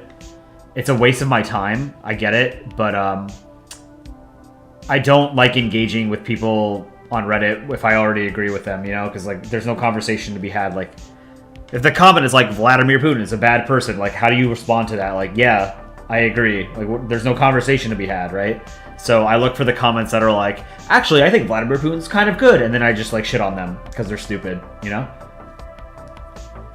Very simplified, but the Europe subreddit, the United Kingdom subreddit, politics, world news, credible defense, non-credible defense are great.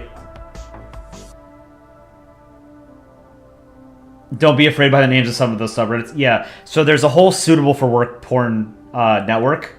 It's porn in the sense of like it's supposed to be like cool content, like attractive content. So like the map porn subreddit is just a subreddit for a lot of cool maps. It's not suitable for work.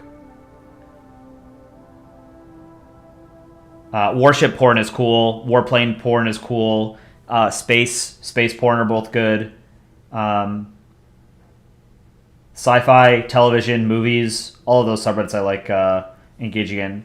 HK Tito, welcome back. So those are the kinds of subreddits that I post in. But in terms of like original content, I only do Polandball stuff, really. Sometimes, like, I've made maps and flags and stuff in the past, but 99% of like the creative stuff that I do is Polandball and Planetball and associated stuff, you know? What was I working on? Oh, mostly cloudy. Okay. I don't like how this turned out. So, weather this week. Merge these guys. And then let me zoom out and see. Yeah, so I need a mostly cloudy. I'm going to take partly cloudy.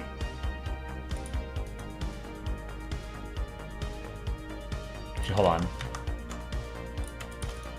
I'm going to copy. No, fuck. What happened? I shouldn't have deleted the angry eyes. I'll just have to make a new one.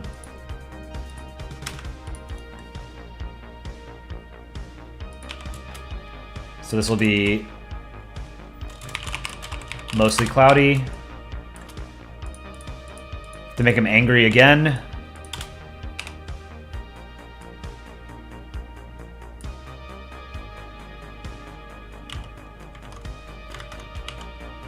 God damn it, this isn't what I wanted.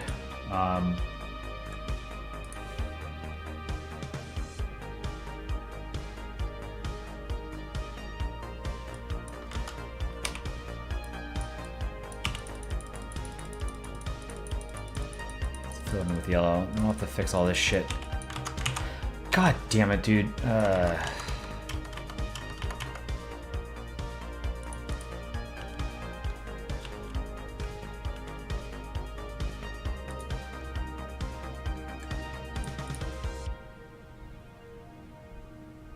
I had this somewhere. You're making Country Ball mini cards. That's cool. You might have said this, but you've been engaging in more movies recently. You've been having a lot of fun. Nice. I've been reading a lot more in the past couple weeks, or a couple months.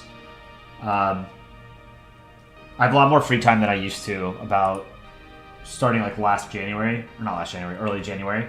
So I did, I spent a lot more of my free time reading books. I just finished reading the Three Body Problem trilogy by Liu Cixin. He's like the most celebrated Chinese sci-fi author. And the first book is The Three Body Problem. There is a Chinese adaptation of it that Tencent produced. It's all available on YouTube for free. It's got English subtitles. So it's pretty good. It's very faithful to the book, but it does drag for quite a bit. And parts of it are kind of like cheesy. It's not quite up to Hollywood standards, but it's good. And I enjoyed it. There's a Netflix adaptation that's coming out in March, which I'm looking forward to. It's being made by the guys who made Game of Thrones, so I want to say cautiously optimistic, because they were good at adapting already written material, but they were not good at producing or making up like new stuff. So like they did a good job of adapting a lot of the written stuff that George R.R. Martin had written, but then when they got to the point where they didn't have any of the source material to adapt, they had to make shit up and go off of what Martin was telling them, and it was shitty, right? Like the last 2 or 3 seasons of Game of Thrones were garbage. But they're adapting a series that's already finished, so hopefully it's not terrible. The second book is called The Dark Forest, which is most people consider the best in the trilogy. And then the third book is called Death's End. And here, I'll pull these up so you guys can see. So I just finished Death's End about a week ago, 10 days ago. And I cannot stop thinking about them. Let me pull these up. If you like sci-fi at all, you will like these books. Where is it?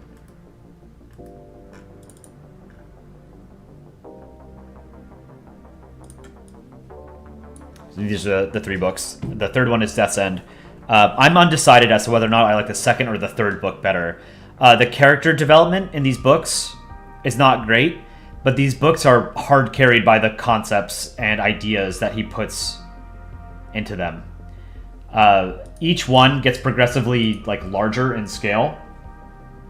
So the first book, I won't give you any spoilers because I think people might watch the Netflix series at minimum, and if you're looking for something to read, I cannot recommend these highly enough.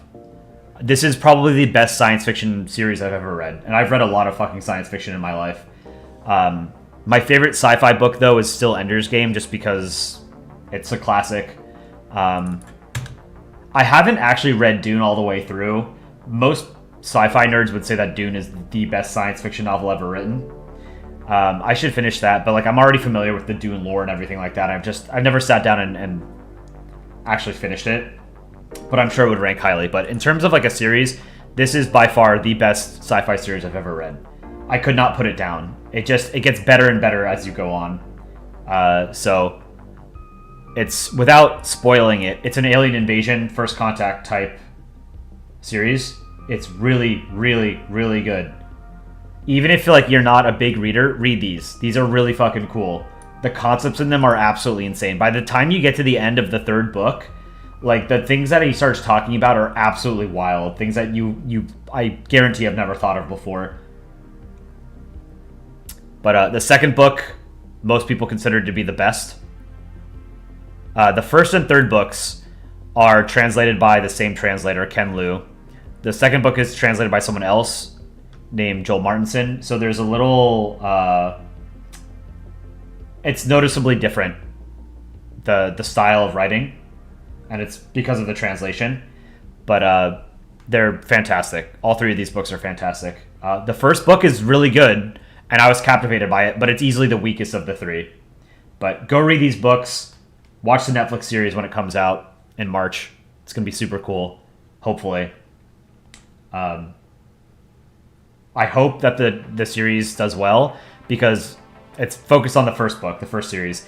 If it does well, then we'll get a second series and a third series to go over the second and third books. And there are some things that I really want to see adapted for television that happen in the second and third book. They would be so wild to see, and I don't know how they would even capture it, but go read these books. I've watched every book review YouTube video I could find on these books, and it's made me want to do a book review of them. Even though I don't really have my own YouTube channel and I've never done a book review before, but it's just, I've loved these books so much. So go read them. Is PNN at Bollywood standard? We don't have much singing or dancing, but maybe someday. So go read The Three-Body Problem, The Dark Forest, and Death's End by Liu Xixin.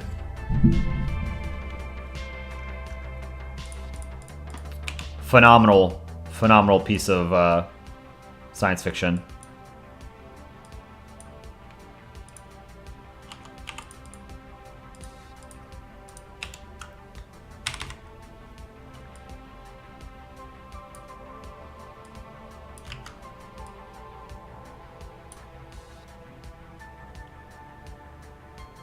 That was actually a pretty quick fix.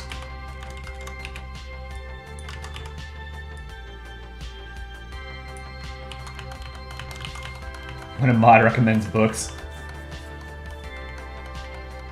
The sun is a deadly laser. The sun features heavily in those books, particularly the first one.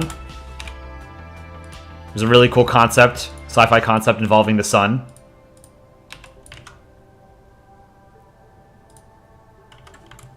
Let's add another cloud in front of this.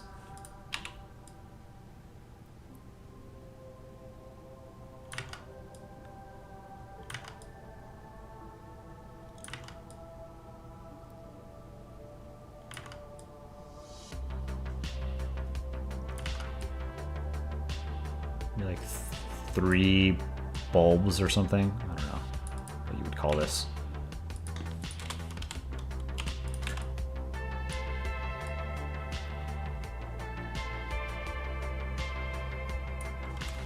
Let's do another cloud.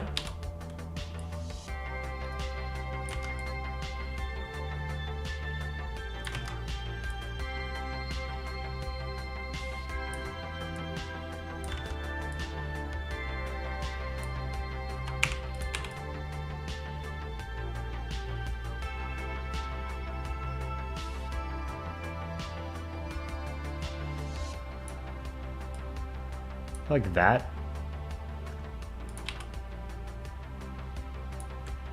So it's clear that it's cloudier and that he's angry. I think this is good. I like this. So mostly cloudy. I'm gonna duplicate that. Put it under Saturday. Merge it with weather this week. I'm going to hide those weather assets.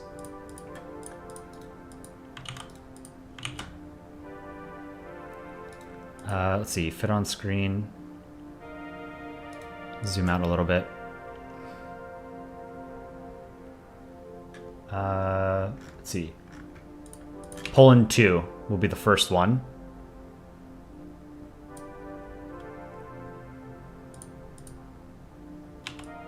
Monday. Partly cloudy. I'm going to save individual images. So, Monday. Hide.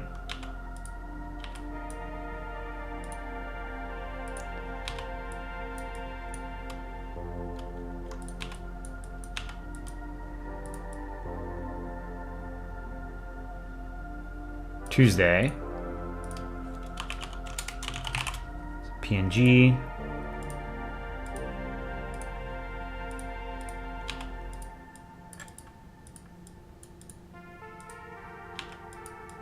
Wednesday.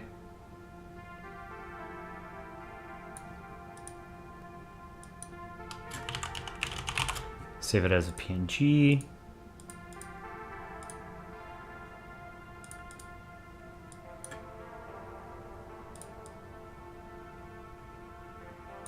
Thursday.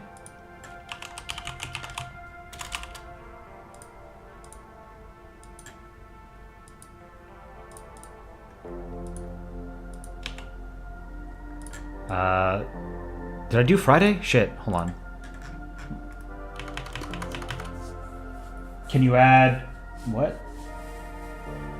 Can I add Taco Boy is back in the news? I don't know what that means. Biodegradable, welcome. How old is Kolai? I'm 32. I'm a tech boomer. Is a term that I've heard recently to describe like millennials, younger millennials. I'm on the younger side of millennials, I guess. Are the people in French Guiana European or South American? Ethnically, I don't know, but I mean they are French. You know, it's French Guiana is part of France. It's not like an overseas well, I mean, I don't know. I guess it is an overseas territory, but it's like an integral part of France. It's not like a separate thing that they control. You know?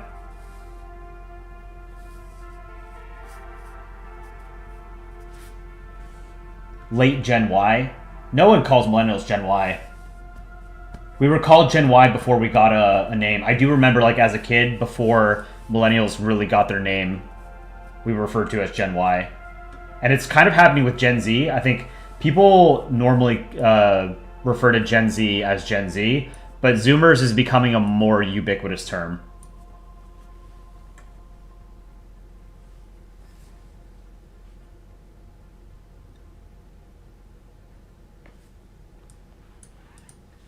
Yeah, I discovered Polandball when I was in college. And that was 10 years ago. What do I think about the idea of making Egypt a pyramid in Polandball? Idea suggested by a dude from the Hispanic community of Polandball a long time ago. So I'm of the opinion that like you could very easily make any character a different shape. Like there are most characters I think should be spheres. They should be balls. Because I think if every character is a different shape, it loses its uniqueness, you know? Like it's funnier when jokes are used, like jokes are funnier when they're used sparingly. Otherwise they get overused and they're not funny anymore, right? So like it's like to me whenever I see a comic that has Israel in it, I smile a little bit just because Israel is a cube, you know? I think depicting ancient Egypt as a pyramid would be better because then you would have it used more sparingly because you'd only refer to ancient Egypt in certain comics. Modern Egypt I would keep as a sphere just because it's not... I don't think it should be a pyramid. I think ancient Egypt should be a pyramid. I think that would be cool, you know?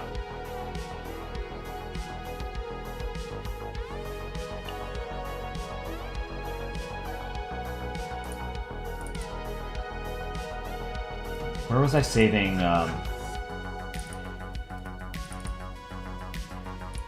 don't know where I saved all these files.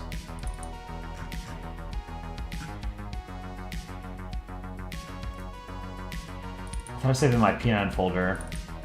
I did, okay. So I did Monday, Tuesday, Wednesday, Thursday. I have to do Friday. Friday should be Poland 1.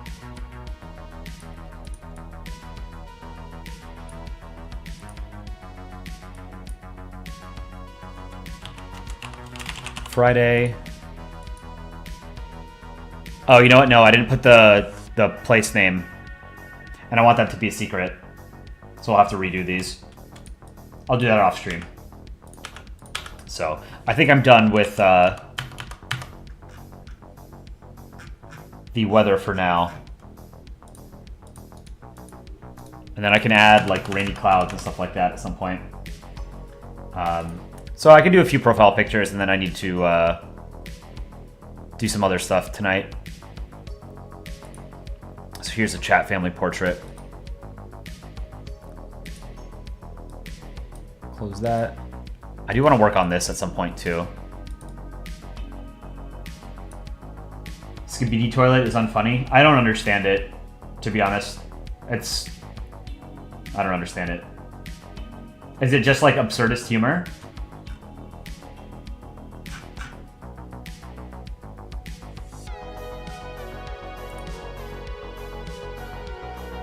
After that guy suggested Egypt as a pyramid, a bunch of people started suggesting things like France Baguette, Argentina as a World Cup, Twitch Spain, Ghost Paraguay, Ice Cube Greenland, and a bunch more. Yeah, that's the problem, is that you don't want to overuse it. So I think right now there aren't too many characters that aren't shaped like a sphere, shaped as a sphere. I think Singapore is a triangle, Egypt is a Israel is a hypercube. Nepal is a monster. Those are the main ones.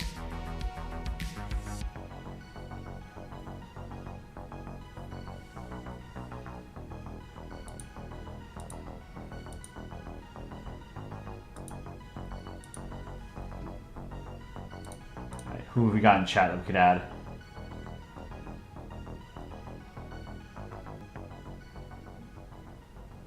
Abdullah Azam M. Why do you not see my chat? I can see what you're putting in chat. Taco Boy created memes like Come to Brazil, and now he's created a sequel. So there are Polandball YouTubers that have no ID animations. Galala, Raphael, Melky, Arts Animation, Ikaria Ball, and more. Yeah, Ikaria Ball I'm familiar with. Great, might be the best animator in like the the greater country ball community, you know?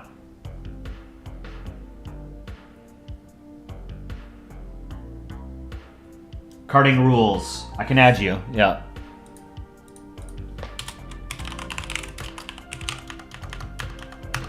I'll do French ball. Because he should be next to Conrad, right? You guys are like a duo or something. Do I have French ball on this list? I do. Okay, so let's do French ball. What's your YouTube handle?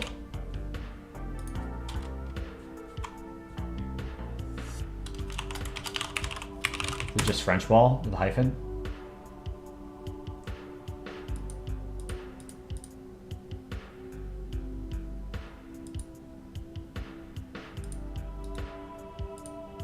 I don't know why I can't, like, click on your guys' names and blow it up. You know, your profile picture.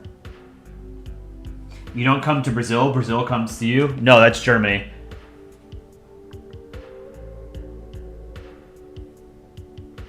Gen Alpha doesn't have a name yet, no.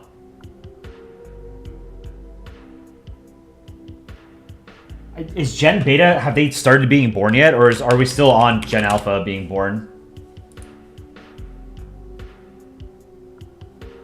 Yeah, we're not at Gen Beta yet. We're on Gen Alpha still. Like, to the middle of this decade. Icaria shows that low frame rates can work in animations. French Empire Le Pen. Okay. There's somebody else who has a at French Ball handle.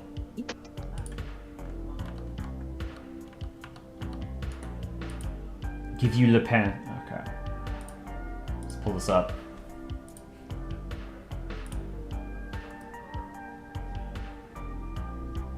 Polandball streaming.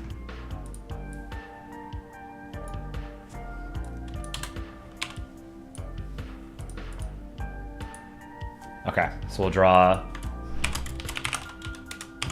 France. I think I'm using 3 pixel here. Great ball. Just needed to smooth it out in the top left.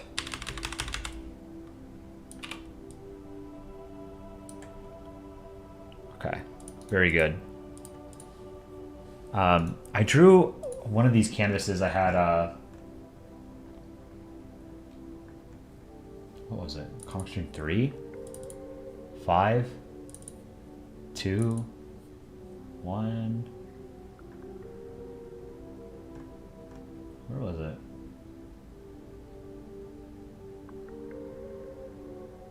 I don't know. I drew a baguette somewhere and I thought it turned out well. I don't know where it is anymore.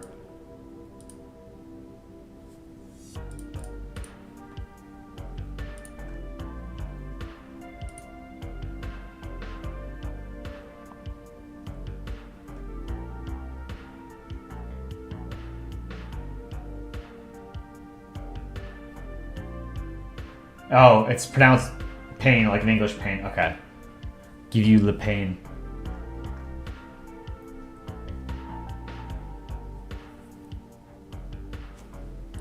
Okay. Eyes first.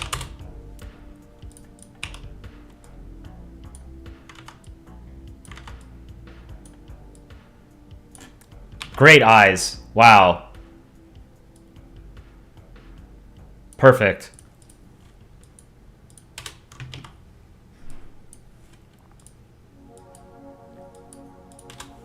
See the tricolor?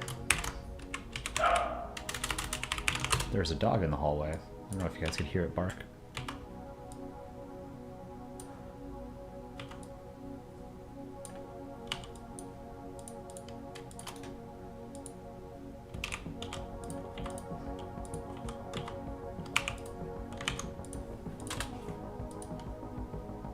Man, I'm starving. I haven't eaten. I'm gonna order, should I order pizza?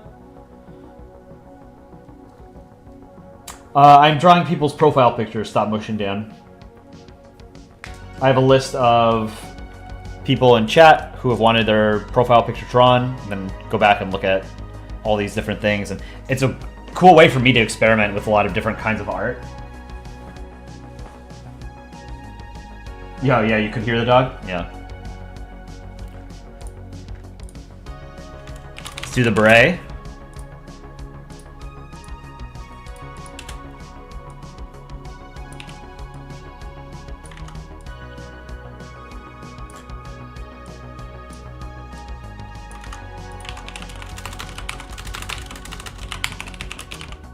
some reference images for the beret.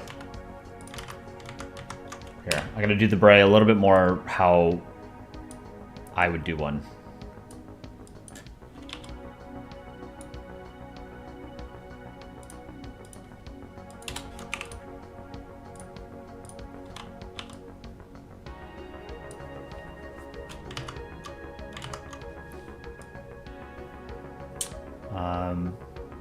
And then the baguette.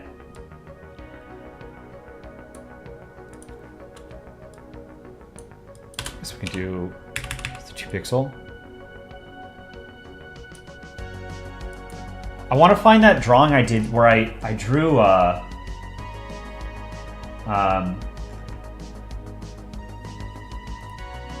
stream. I drew a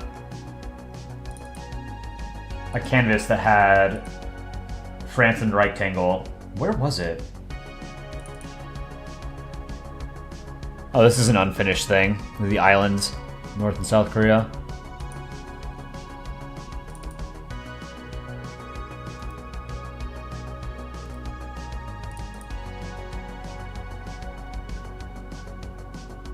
Polandball comic. PNN stuff. What is this? Oh. Something I never made. Okay. Here it is, Stream Comic 4. This is the, where's the baguette? There's the baguette. I wanted to get these colors. This is a good looking baguette.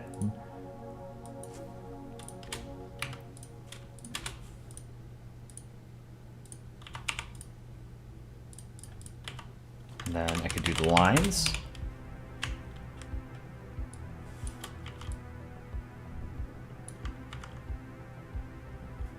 Let's do one, and then I can sort of.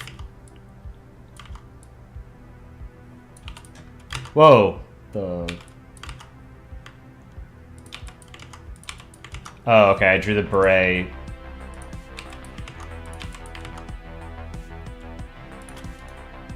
Let's merge these.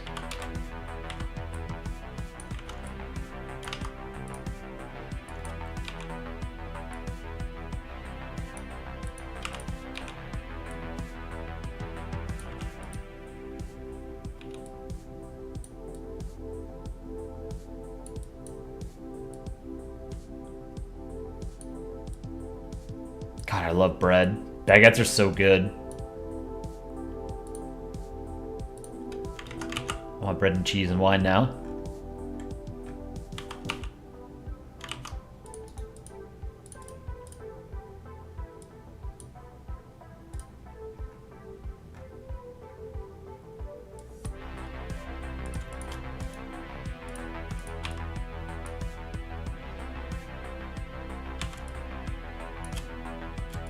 Merge these. Let's do some shading.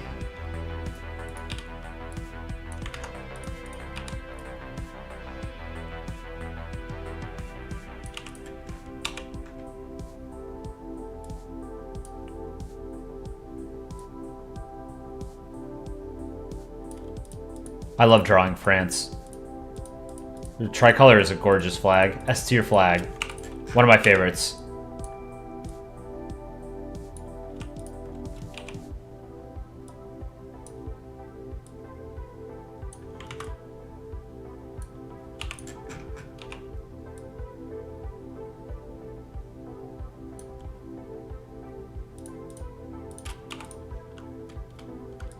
Five. Merge them. Oh.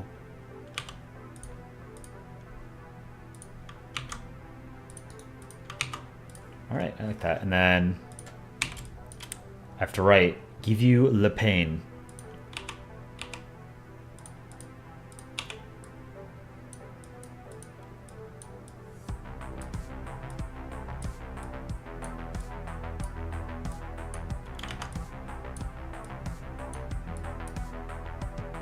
How'd you write pain?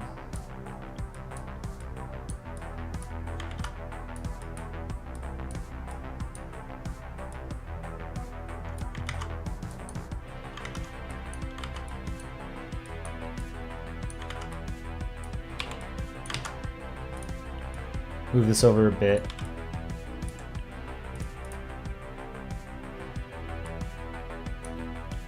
Maybe a little bit more.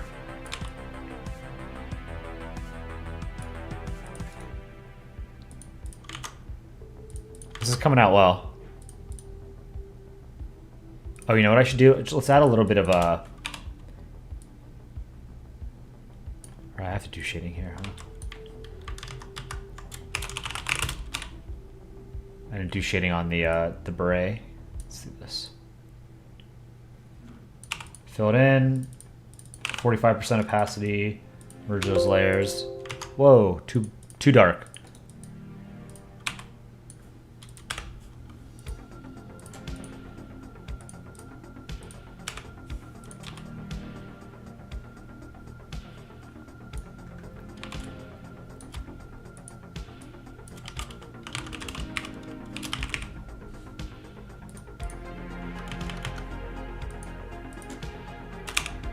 Cool.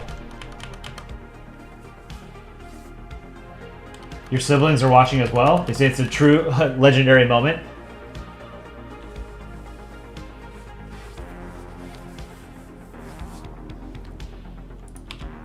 Well, hello to your siblings. I hope they like the stream and our content. If they don't, they're wrong. And you should disown them. Here, maybe I'll put your name underneath your ball.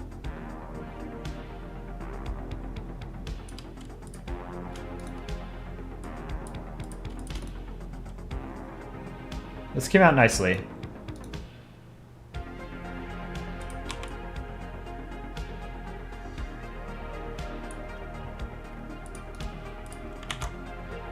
The bread is cool.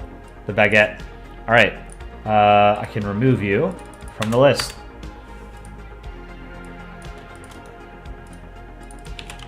Background. Abandoned society. Praise Polandball.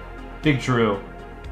Poland get into space because in the Cold War, space wars, there's a man from Poland forced to go into space in the Cold War. Yeah, the Soviets sent up a Polish astronaut. Forget his name.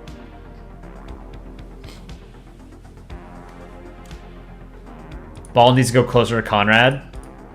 Are you the one who stabbed him?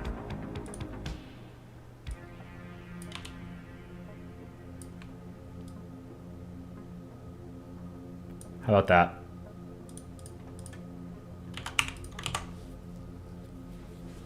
It's pretty cool. Stop motion Dan. Is yours a clone trooper or something?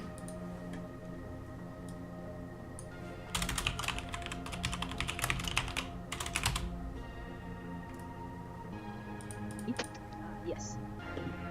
I can add it to the list.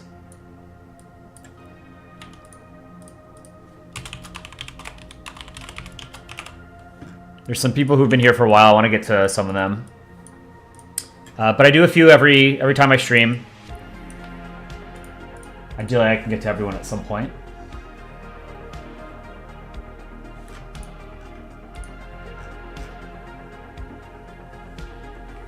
That Polish guy is a legend. He survived World War II and went to space. That's pretty cool.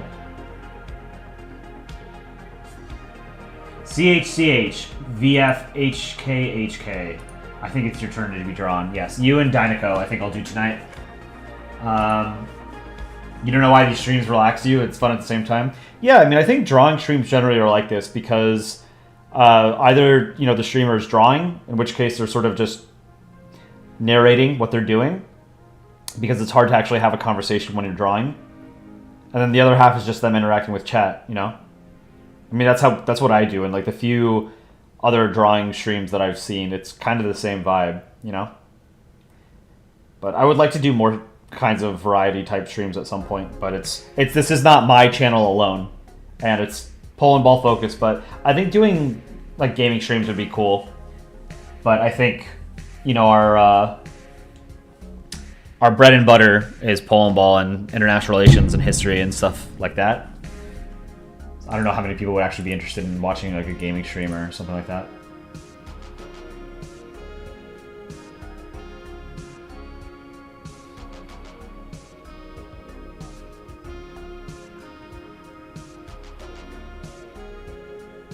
Who looks the best? Of the profile pictures, I think the ones that turned out the best are Waiter of Karma, Guess I'll Tell, Stupidity Stuff, and Goji Man Animates. Like, I really like the lighting on Stupidity Stuff, where I had the shading, and then I did the sheen or whatever on the top of his head. And then drawing the background was fun. Guess I'll Tell was fun to, like, drawing the visor was probably the most fun I had drawing any single object in any of these profile pictures. Waiter of Karma I liked. It's just, I really like the color palette here. And it was just fun to draw in general. And then drawing the knife on Conrad's head was cool, as well as all like the marks around the eyes. Goji Man Animates was fun to, like, when it finally came together, when I turned all of it into like the dark blue background, with the dark blue lines, that was cool. Play Polandball games. Yeah, Dynaco and CH I'm gonna do next. So let's do CH. Let's see if I can find you on YouTube.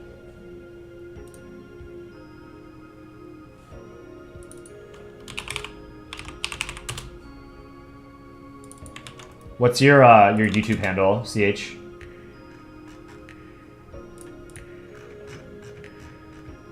It's dumb that I can't just like copy and paste your name and find you guys in a Google or in a YouTube search.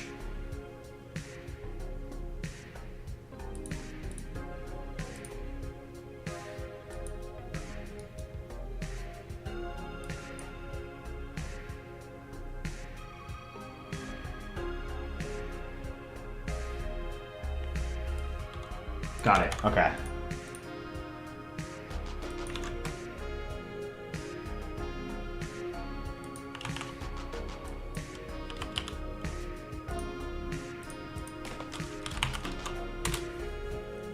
Oh, is this Michigan? What state are you in? So I know what to draw. I like your profile picture though, it's cool. I don't know what state flag that is.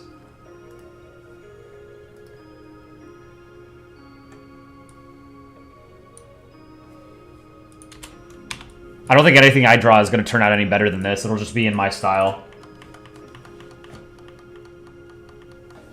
Use the official YouTube website. Yeah, I am. It's just, like I see, like you guys can change your profile name. So your profile name doesn't necessarily match what your account name is. So I need your account name. Pennsylvania? Okay. Pennsylvania. It's one of those dumbass flags. Ugly flag. But I like the glasses and the hat. Those are cool. So I need to pull up the flag of Pennsylvania so I know what I'm drawing.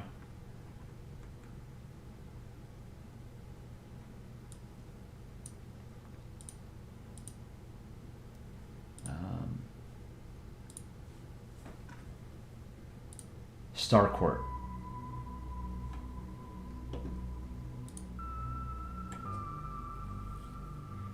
The entire state of Wisconsin is also waiting.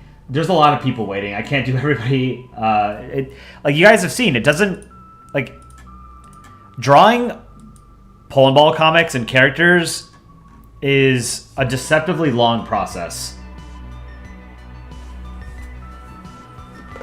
They look simple, and they look simple, but it takes a while to draw them, especially if you add like a lot of doodads and objects.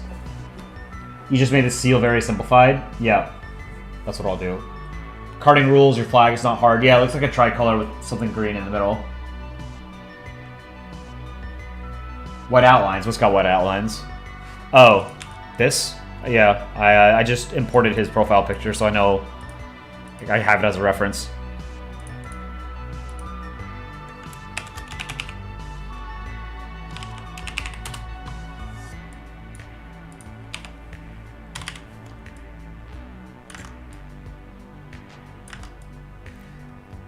I need to order food.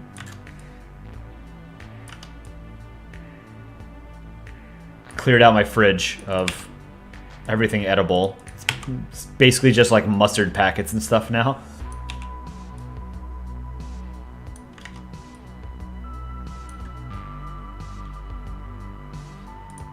The top is a little flat, but it's going to be covered by the hat anyway, so it doesn't matter.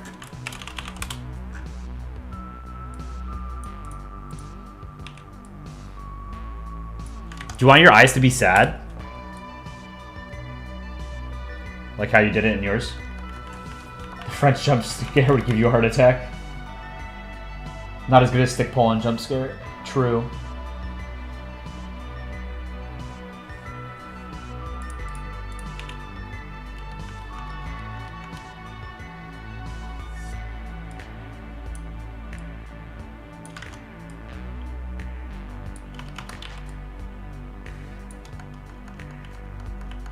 Hate how you make so many spelling mistakes. Don't worry about it.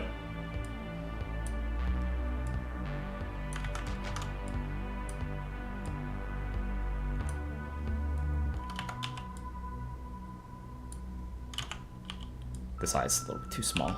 Whoa. Oh, okay. I accidentally merged.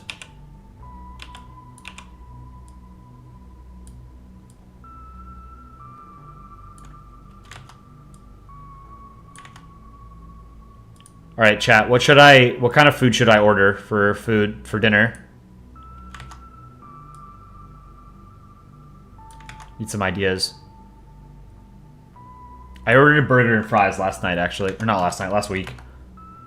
I don't really want a burger. I think the eyes might need to be bigger. No, I think the eyes are fine, because a lot of it's going to get covered by the hat. Okay.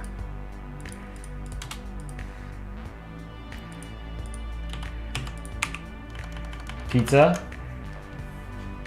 KFC. I'm thinking pizza. You just finished cutting out the mini cards? Nice. Burrito. I make a lot of burritos because it's easy. Get local food. I mean, it's all local food. I have no shortage of places from which to order. I don't order from chain restaurants because I live in New York. I don't need to order from chain restaurants. There's a million different restaurants all over the place. What is Jollibee?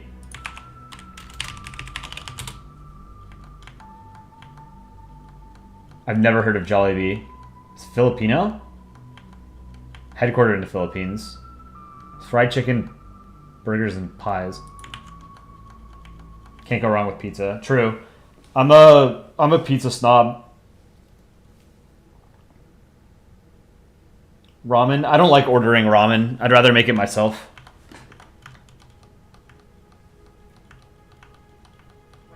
Filipino fast food. Okay.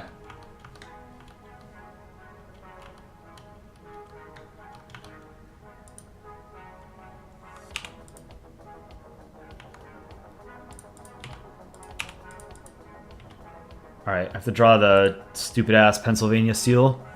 Like, what is this? This is a bunch of nonsense. Oh, this is what you meant by white outline, like the horses? Jesus, I don't want to draw this. Why couldn't you have been from a state that has a better flag?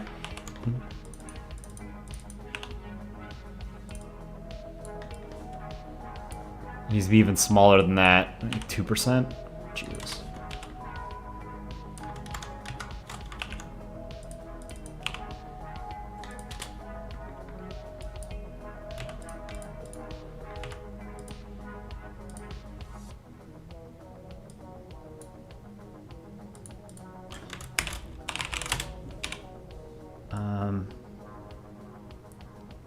Yeah, this isn't going to look very good because it's so small. Let's start with just like the gold seal.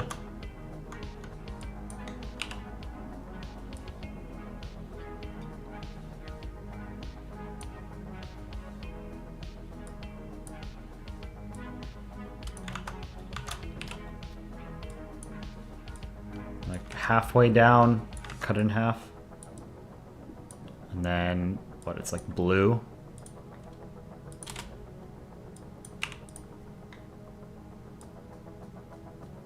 And then kind of like a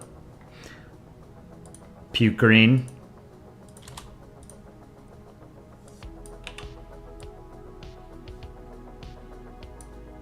Let's make the gold come down a little bit more.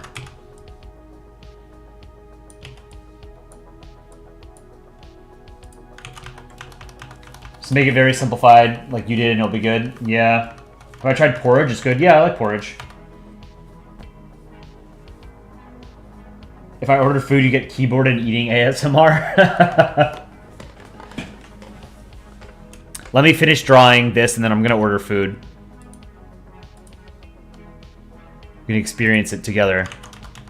I always thought it was like, I don't know, it's like weird parasocial crap. Like when you watch streamers and they're like doing errands and ordering food and stuff like that, and you're like, I don't know. Like I've watched when streamers order food and makes me want to order food.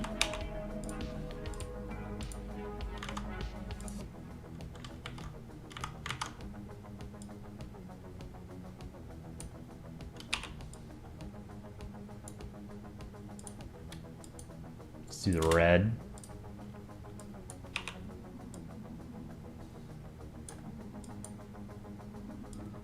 Stylized. Do the horses. I don't know how to draw a horse.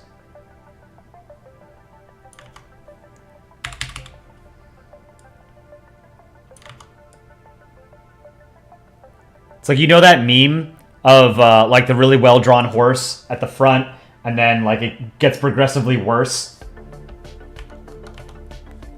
That's how I can, like, that's my horse drawing.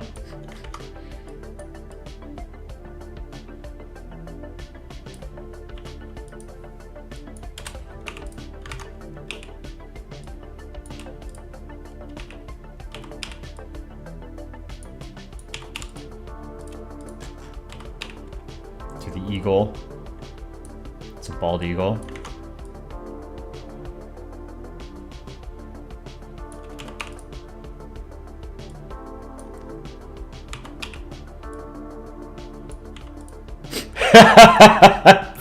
It's my bald eagle. Terrible. Give it his little beak. This is a bald eagle.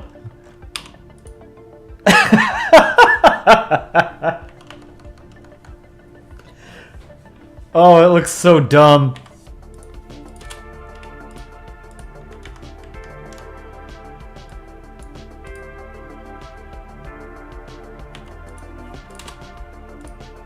Wing stretched out a little bit more. Oh, there's no, okay, there is no white outline for the bald eagle.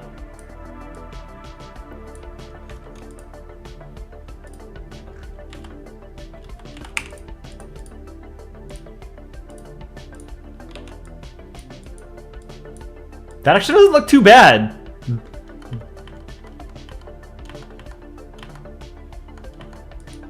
Give him his little feetsies.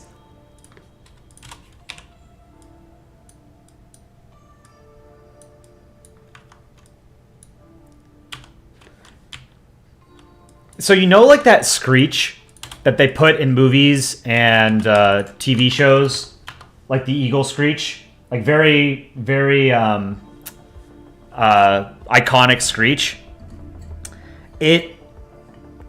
Oh god, I was like embarrassingly late into my 20s when I learned that bald eagles sound like pigeons. They don't sound like eagles. That eagle screech is from like the golden eagle or something like that, the famous one.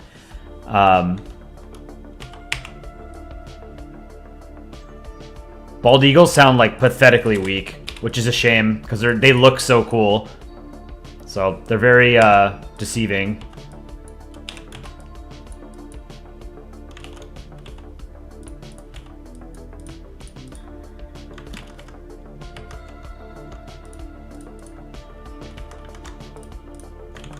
Okay, let's see what this looks like.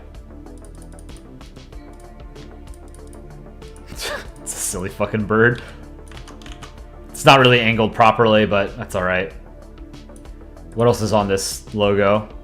With the horses. The horses, fortunately, are hiding behind the eyes. They look more like bears. This one's bear. Like, looks like a bear. He's thick. The real bald eagle screech is really wimpy. Yeah. Here, let me pull it up. Bald eagle screech. It's not really a screech. Let me pause the... Okay. Red-tailed hawk and bald eagle vocalization.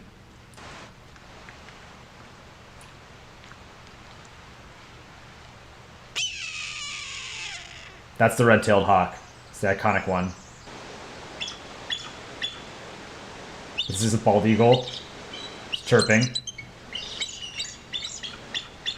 So weak. Dumb. Yeah, that's why you shouldn't trust everything you see. Yeah, Hollywood is all lies.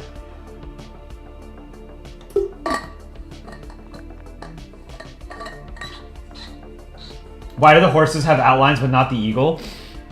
That's how they drew it. That's what the flag is. I'm not the one who made this flag. This is a dumb flag. This is one of those like 30 state flags that's just a state seal on an ugly blue background. I showed you guys the New Jersey flag, right? New Jersey and Delaware have the worst flags of all of the states. They have the worst.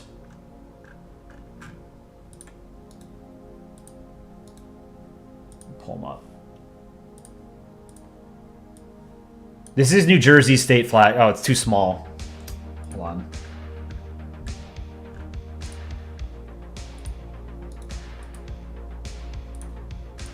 Who makes these? This is the flag of New Jersey. Look at how terrible this is. It's got the what is it? The Phrygian cap, or I forget how to pronounce it. It's like the French Revolutionary cap. Cornucopia. It's the horse head. A knight's helmet and like fucking thorny bush as antlers. This is so dumb. Like you can even see their toes. This in Delaware, the two worst flags. Let me pull up Delaware. This is the flag of Delaware. I think this is worse than New Jersey's. I bet Midjourney made it.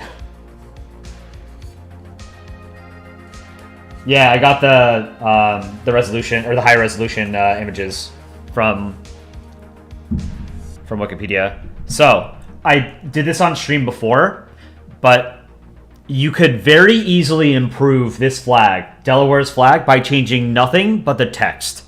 So look, December 7th, 1787. I'm pretty sure that's like when they ratified the Constitution or something. Delaware state flag. Let's take a look at what the history is.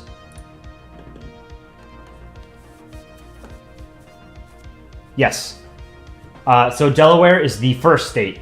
They call themselves the first state because they were the first state to ratify the U.S. Constitution, and they did so on December 7th, 1787. So that's the significance of that date. We are going to make this flag better. One little trick.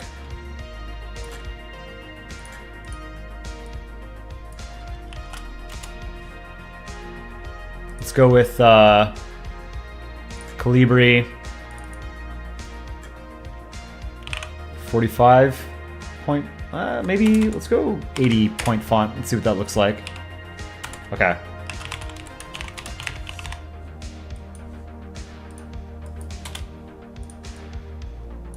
I just made the Delaware flag 100 times better. That simple. Didn't even have to change anything else. This is now the best flag of any state in the United States. No explanation necessary. At least New Jersey doesn't have a blue background. No, but they have like a piss yellow background. This is terrible. This is like it's the flag of someone who doesn't drink enough water.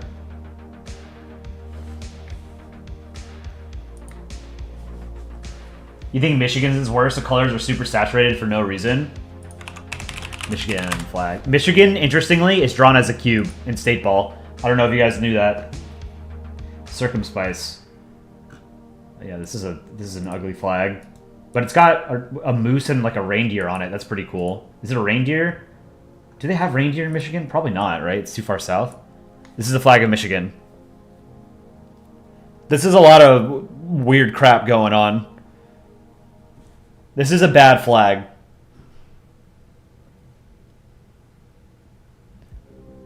Like, design-wise, it's not fundamentally different from Pennsylvania's, right? You got two four-legged animals on the left and right of a stupid seal. You've got a bald eagle on the top, and then you've got stupid text. Virtue, liberty, and independence. E pluribus unum. Tubor. I don't know what tubor is.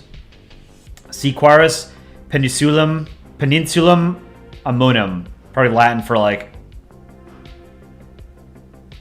I don't know. Our peninsula is shaped like a glove. And then circumspice.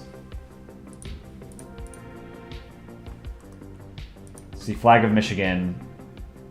3 Latin motto. Yeah, E pluribus unum is out of many one. That's a motto of the U.S. Tubor means I will defend in Latin.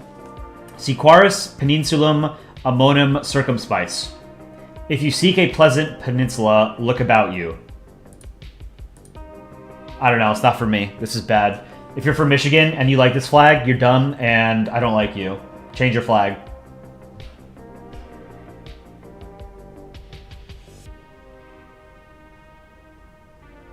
How do I make this flag better?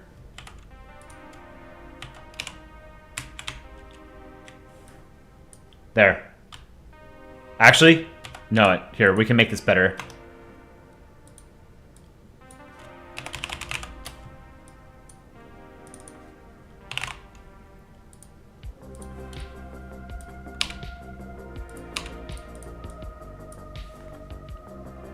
There. This is a better flag than Michigan's actual flag. Circumspices Jewish physics. Oh, is that where it comes from? That makes sense. Okay. I understand the lore now.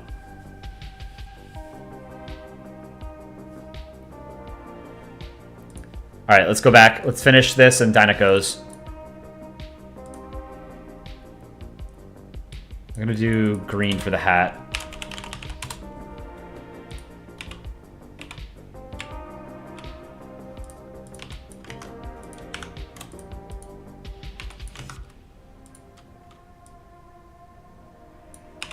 Okay.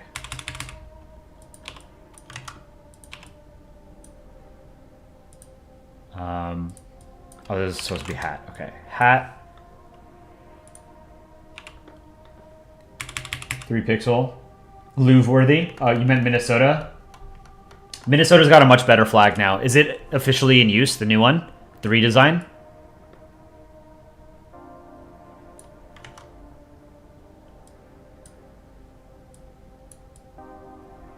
I don't want to cut off the head of the bald eagle. The bald eagle I'm very proud of. Looks like a chicken.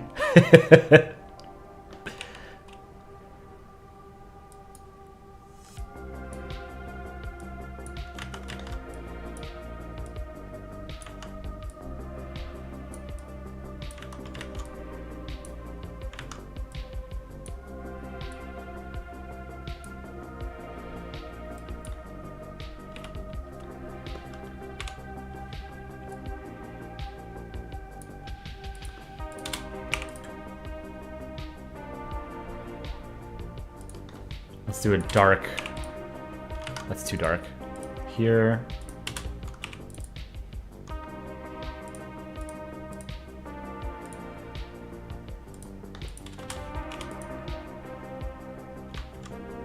So you know what? Here, I'm gonna do this. I'll do the shading. This hat is not big enough.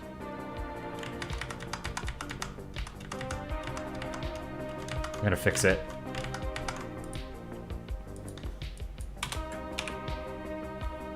Back to 2 pixel.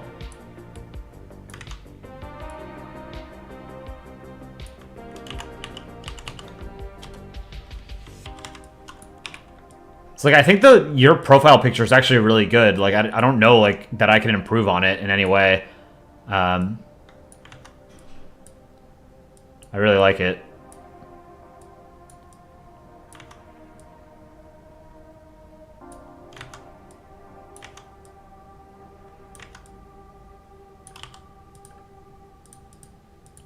Like this.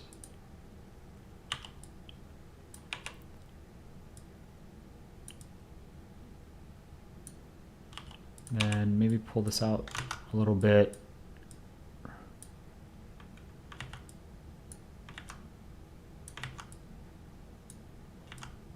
Whoops.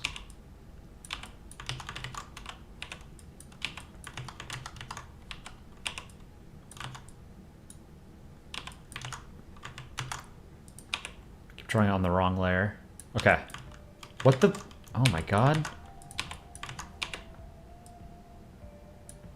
Okay.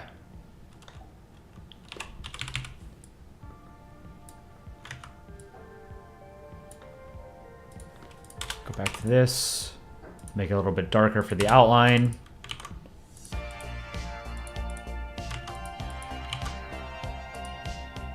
Let's do the glasses.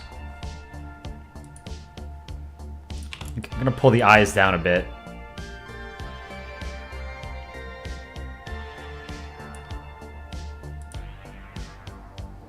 Looks like you have gray frames.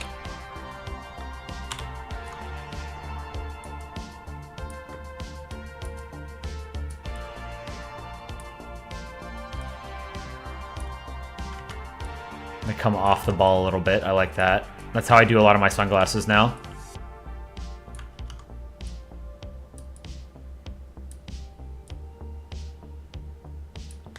Okay. And then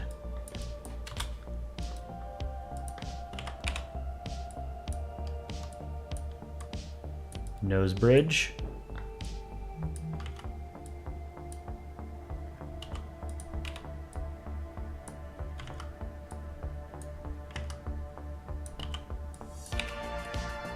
Let's make them a little bit shallower. Okay. Oh, you have it at the top of the frame, the arms. Alright, let's duplicate the eye layer and then fill it in. I don't know, the glasses layer is what I wanted to do. Duplicate glasses. What the hell?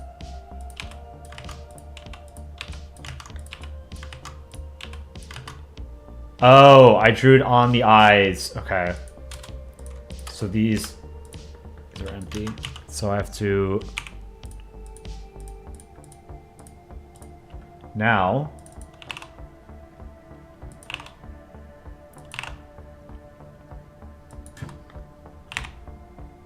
Let's do 25%. Okay. And then let's do some white streaks. Give it some glare, you know?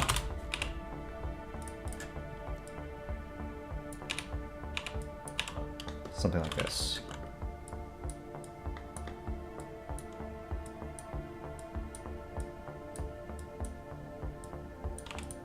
Fill those in.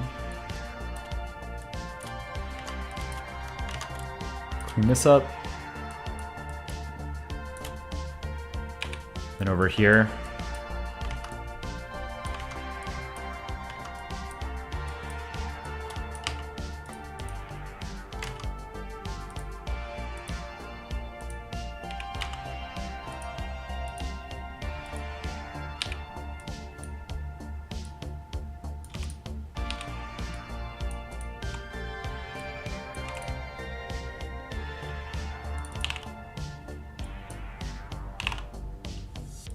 $35. Yeah, I like yours better, actually. I think this is the first one I feel like I didn't do your profile picture justice. You watch balls for hours on end? True.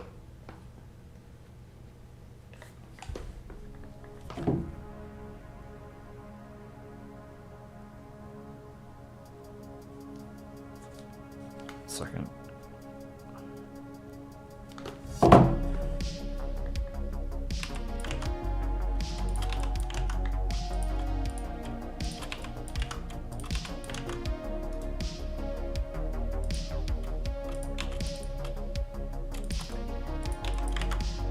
Okay, let's do some shading.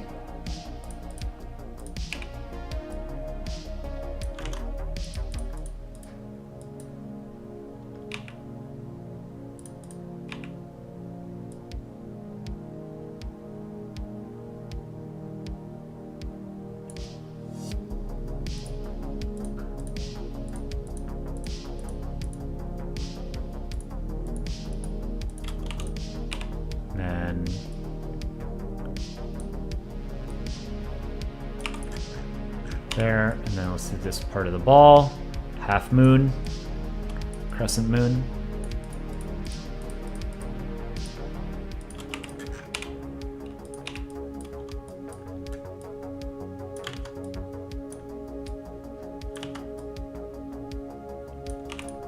Fill that in. Let's go 45%. Merge them. And now I have to erase this.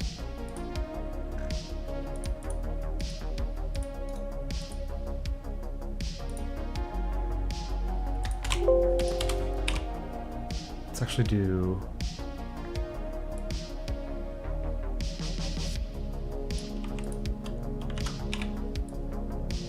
clean this up a little bit. The brim.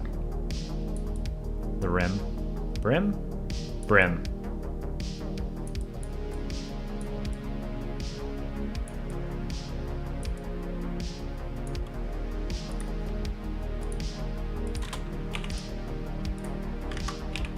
Yeah, I actually don't like doing the, how I did the shadow on the brim.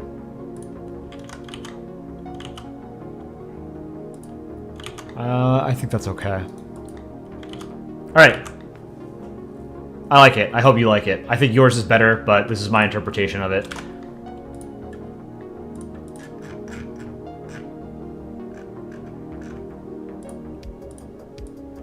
CH. Oh. Way too big. What is it doing? 15 point?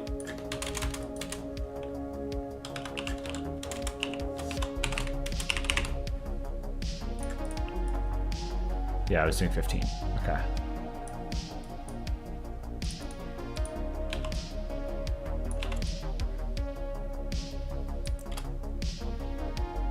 Well, I think it came out all right.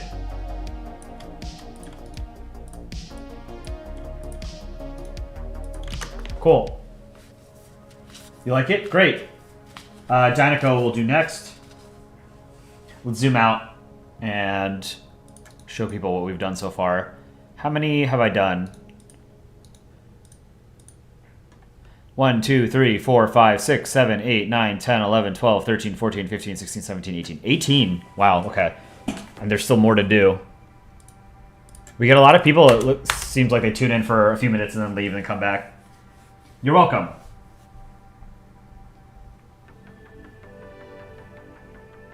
Alright, Dynaco, what is your YouTube handle?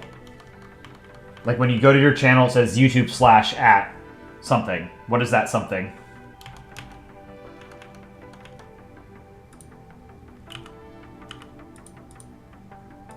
Let's see if I can look you up.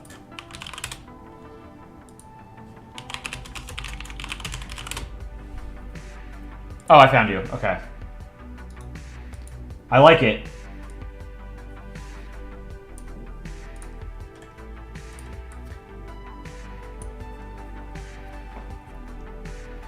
Uh-oh.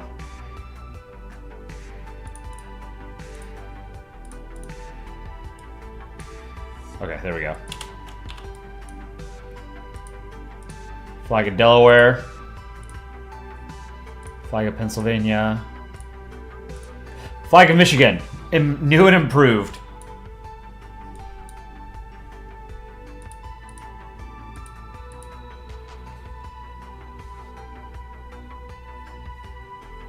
You make mixed content?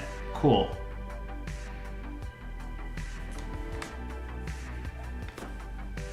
How was everybody's week? Don't think I asked. French Ball makes music content. Country Ball React history content. Cool. I mean, it seems like most people who are, you know, subscribers to our channel have similar interests. People who watch the streams. History, politics, flags, maps, stuff like that.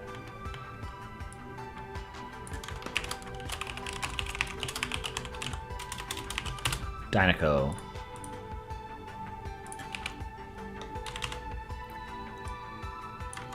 Start by drawing a ball. You want your ball to be smooth. Smooth balls. 3 pixels and draw a ball. I feel my hand is getting tired.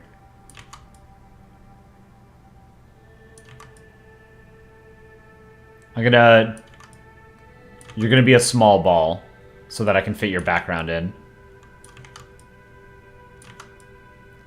Looks like a Super Mario background or something.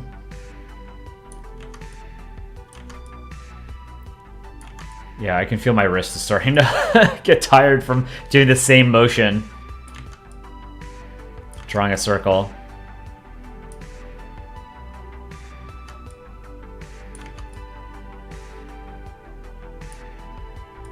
This might be salvageable. It's the top left is kind of shitty.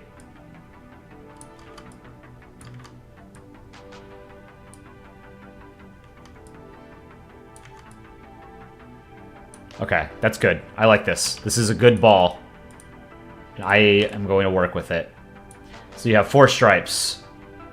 Inset field. Let's do the eyes. Looks like, okay, you have an eye patch and 1 eye. 2 pixels for the eye.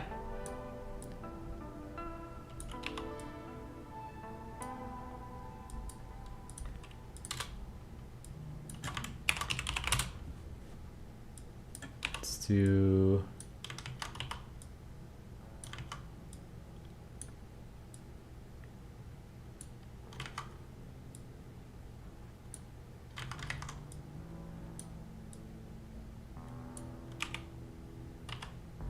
Another lines behind it. Be red.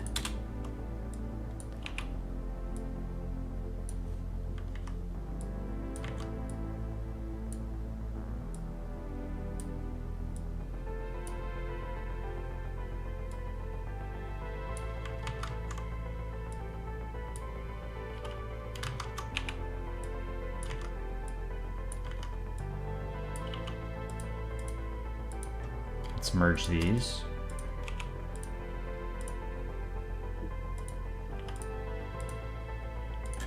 White. And then it's an upside down, not upside down, it's a triangle.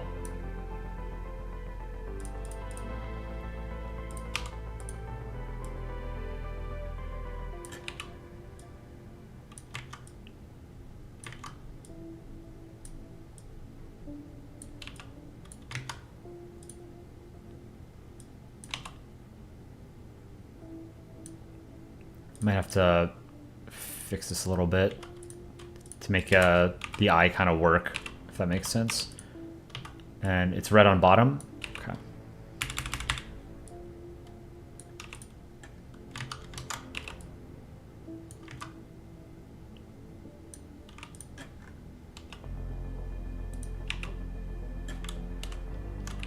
Just use the patch, or whatever, the strap behind the eyes.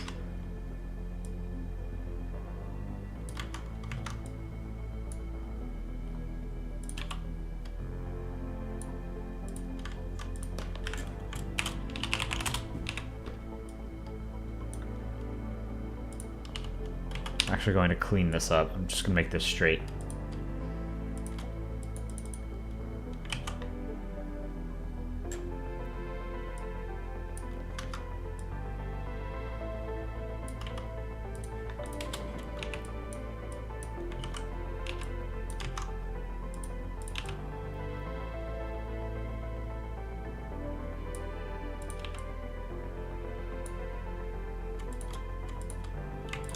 Okay. I think that's fine.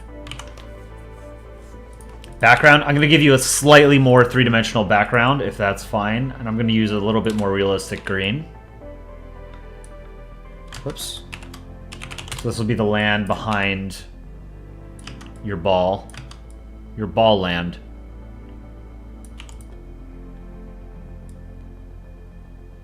Now let's do another shade of green. Darker.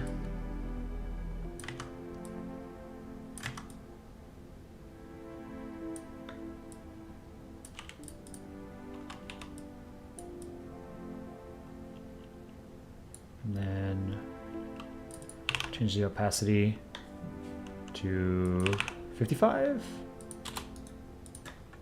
Oh no, I didn't do it on a separate layer. Oh no, I did. Okay.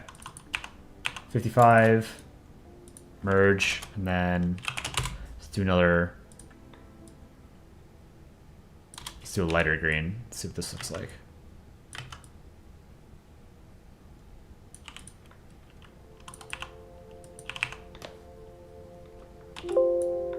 Whoa.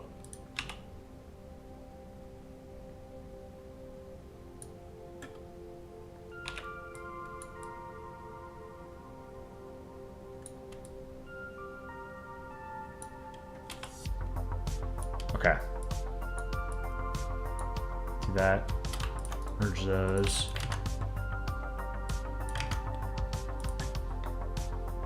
We got Sky.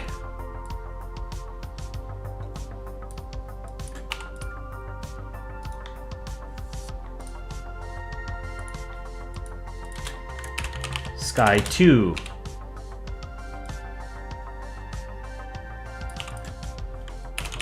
Sky 3.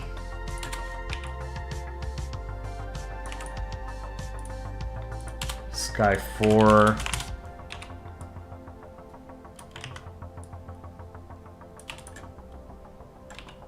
All right, Sky 2, we'll bring it down a little bit. Sky 3, also a little bit. Then Sky 5. Okay, now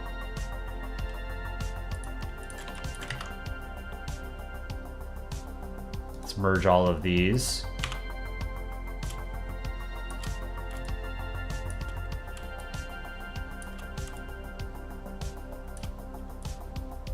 Oh, this is coming out pretty well.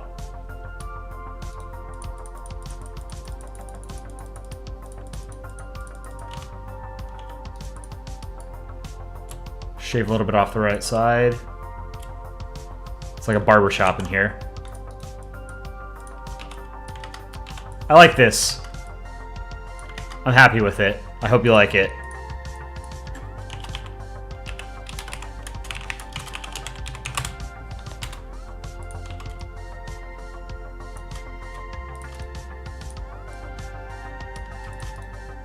Merge. So now I can take Dinoco off the list. Got a bunch more people I have to add at some point. What do I order from Chick-fil-A? I have not had Chick-fil-A in many years. Since my first year of college, we had a Chick-fil-A on campus. And I don't even remember. I just like a generic chicken sandwich or something. And then I stopped going to it because it's a sort of a religious kind of organization. Kind of anti-LGBTQ. They fund a lot of like it's a pretty homophobic company. They fund like homophobic movements and stuff like that. So it's not the kind of organization that I would want to support. But I mean, yeah, it was a decent chicken sandwich. But you know, I don't need to have that kind of chicken sandwich.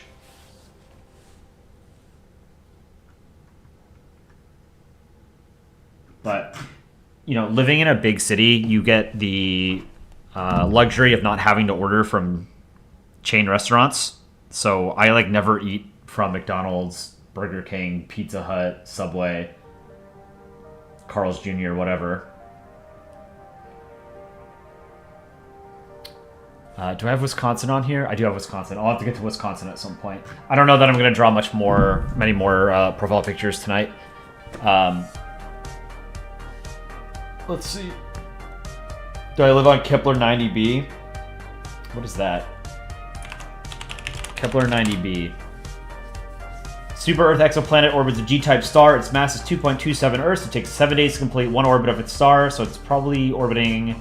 Oh no, okay, if it's a G-type star, it's probably similar to ours. It's 0.074 AU from its star. Its discovery was announced in 2013. 1.31 Earth radii. They detected it through the transit method, which means that it passed in front of its star, and we were able to see how much light it dimmed. So technically, we would also be able to discover what its atmospheric composition is like. So we could see the Earth, or we could see the light pass through its atmosphere, if it has one, and determine its composition. Interesting. I don't know if you guys know about the TRAPPIST system. The TRAPPIST system was hoped to be a potential stellar system that would have a couple of potentially habitable Earth-like planets. I think it has 6 or so Earth-like and super Earth planets around it. The James Webb Space Telescope took a look at it recently, and we're not hopeful anymore. It seems like it's not very hospitable. So they orbit a red dwarf, and red dwarfs are small. They're about half the temperature of the sun. Their solar masses is significantly lower too. It was hoped that they might be habitable areas just because they're very numerous. Like most stars that are out there, most stars in the universe are red dwarfs. They're the most numerous type of star. Something like 85% of stars are red dwarfs.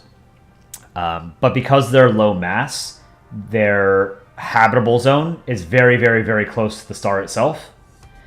And as a result, it seems like most of the planets that would orbit in the habitable zone get tidally locked to the star, so that one side of the planet is always facing the star as it orbits it, which means you're going to have temperature extremes on both sides, right? Like you'll have one half of the planet be very warm or potentially super hot, and the other half would be plunged in darkness and be super cold. So that doesn't seem like it'd be very conducive for life. And based on what we have found on the TRAPPIST system from the James Webb Space Telescope, we're no longer hopeful. So that's kind of sad. But the gun still pounds the land, the jet engine still whizzes overhead, the war still rages, and the thoughts are still in my head. For legal reasons, it's a joke about your Bolsona of PTSD. Oh, okay. Gotcha. I do like your Bolsona, your Balter ego, as Dick Rhino has coined. Space things, yeah. You guys ever get me worked up about space or international relations, politics, I won't shut up. But I think I'm going to end stream there for tonight. Oh, fuck! I knocked over my water bottle, but it was closed. But yeah, I'm going to end stream there for tonight because I'm pretty tired and I need to eat and get to some other stuff. But I appreciate you guys watching tonight. We are working on a Polandball News Network episode that hopefully will come out on Monday. Fingers crossed. We have some interesting, funny stuff going on, like the weather update that I was working on earlier today should be included, and I've got another section that I was working on the news about Alexei Navalny today. So I will see you guys tomorrow morning. I will do a morning stream, maybe around like 9 a.m. Eastern time. Give me a reason to wake up early. So I will see you guys then. Everybody have a great morning, afternoon, evening, night. I will see you tomorrow.